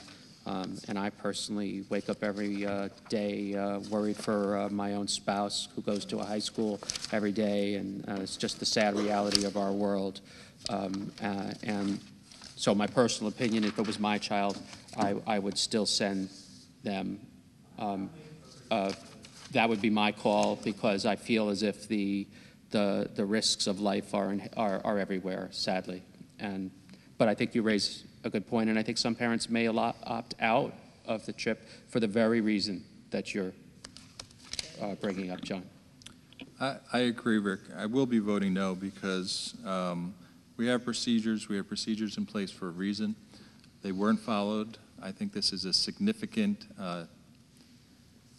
situation, decision, experience. Nobody wants to see it happen, but if something horrendous did happen over there, it's going to be looked at? Well, they're going to go through the whole process, and, well, was it board approved? Yes, but we rushed through it. Well, why'd you rush through? I think we have a reason for a timeline. It wasn't followed. Personally, I'll be voting no. Oh, sorry, good. Oh, that's okay. When this was, excuse my voice, when this was first brought up, my concern had been, I thought that they were going to be going in the spring, because years ago, that's when the trip was usually scheduled, was around Easter break. And knowing that what the cost was when both of my girls went, I knew that it was substantial, and I was afraid that that might limit the students that would be able to come up with that amount of money in that short amount of time. So I was pleased to see that they're not going until July, till the summertime, to maybe alleviate that financial burden. that was actually sort of where I was going with this. A lot of times, having a spouse that's organized multiple trips to foreign countries with her students and other class students, the reason a lot of times it's done a year plus in advance is to allow the kids to have, here's your deposit by this point. If you do the deposit by this point, you maybe get $100 off, and then schedule it out so they can do fundraisers over the course of a year or so and look forward to it. And as far as rushing through it, we're not really rushing through the planning of the trip. The tour company, that's what they're paying to have this tour company do the planning portion of it. And they do this on a daily basis all over the world, and they're probably very aware of what's going on. So I don't feel like us rushing to make the decision is going to change the quality of the trip, because the ones planning it, both at our end as well as the tour guide service, which I think is EF Tours, they are the ones that have, it's a routine tour for them. So Jim's convinced me, but I'm not going to be real keen on voting for things in the future where, well, they didn't follow procedure. Well, they didn't, something like this. You're going to know to look to see what the procedure is. But thank you, Jim. Motion and a second. Any more comments or questions? All in favor? Aye. Opposed? Motion carries 8-0.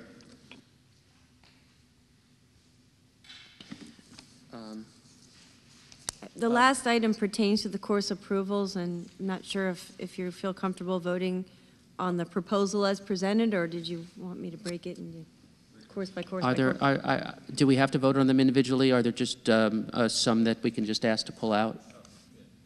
I would just like for us to, my opinion, is to go through with them and let's see what the enrollment is, and then we can make a decision then. Let's go through it, see if the students are going to be interested in it. I hate to take it away before they even have an opportunity to enroll in it. Well, right now what we need to decide is what we're going to vote on.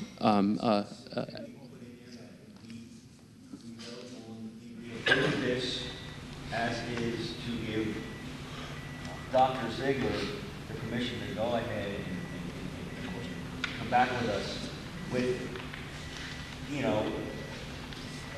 course, I mean, we can prove this. Course selection is going to tell, when the kids sign up, it's going to say whether it's going to happen or not. I think if we all agree on these classes, I think if we approve it, and then we're approving it if we get the appropriate enrollment. So we don't really need, they don't really need to come back to us. So if there are individual classes that somebody wants pulled out because they don't support them, then we should just do that, and then we'll vote on the other block, and then vote on those other ones individually. So which ones do you want to pull out, Bill? I agree with the point you're making, John. I'll be voting no on the last three for different reasons, but I do agree with your point, Mr. Rossi. So if we can pull out the last three, Groves Choir. So Wait. There's 4, though. No, not all. Groves Choir, History of Rock and Roll, and History of Musical Theater. Fine, so we're pulling out 5, 7, and 8, I believe? Yep. Okay. Anybody else want to pull anything else out? Great, so can I have a motion for numbers 1, 2, 3, 4, and 6?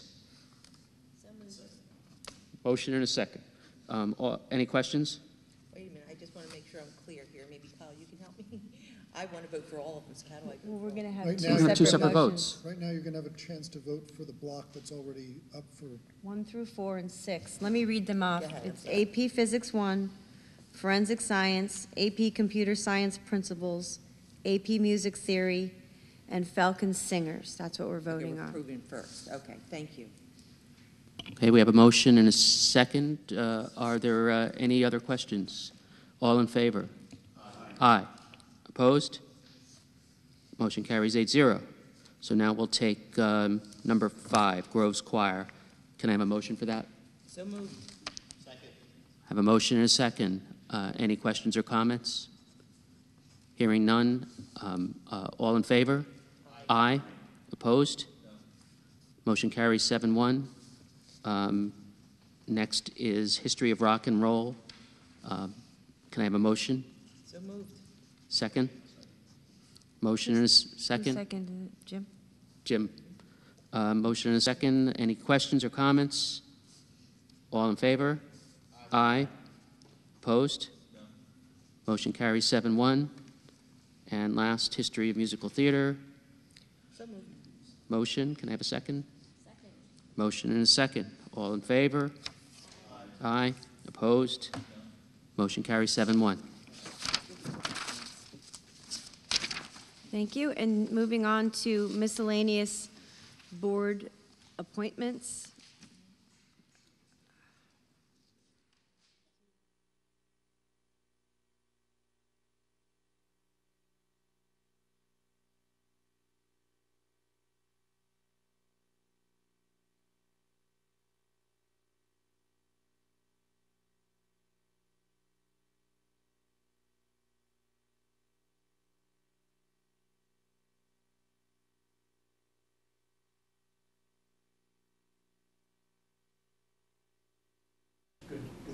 That brings us to 0.5, correct?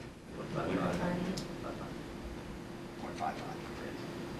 It's effectively scenario 3, but it's shifting funds and getting the third bus. Right. Using funds that we account for, okay? I can live with that. Is that your motion? That is. Second Scenario 3. Well, Scenario 3A. 3C. The original scenario 3.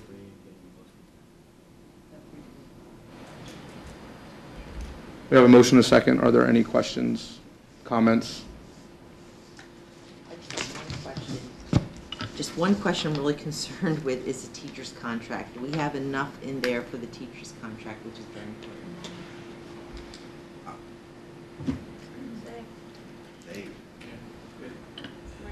We don't have a contract, so we don't know. Nobody knows the answer to that. Nobody knows the answer. No answer to that question. How do you don't have a contract, and so you don't know what it'll cost. We have to have money for the teacher's contract, is basically what I'm saying. Somehow we have to have money for the teachers. I'm concerned. I mean, we do have a budgeted number in mind. Right. Within this figure, correct? So we have a motion and a second. All those in favor? Aye. Opposed? No. Motion carries.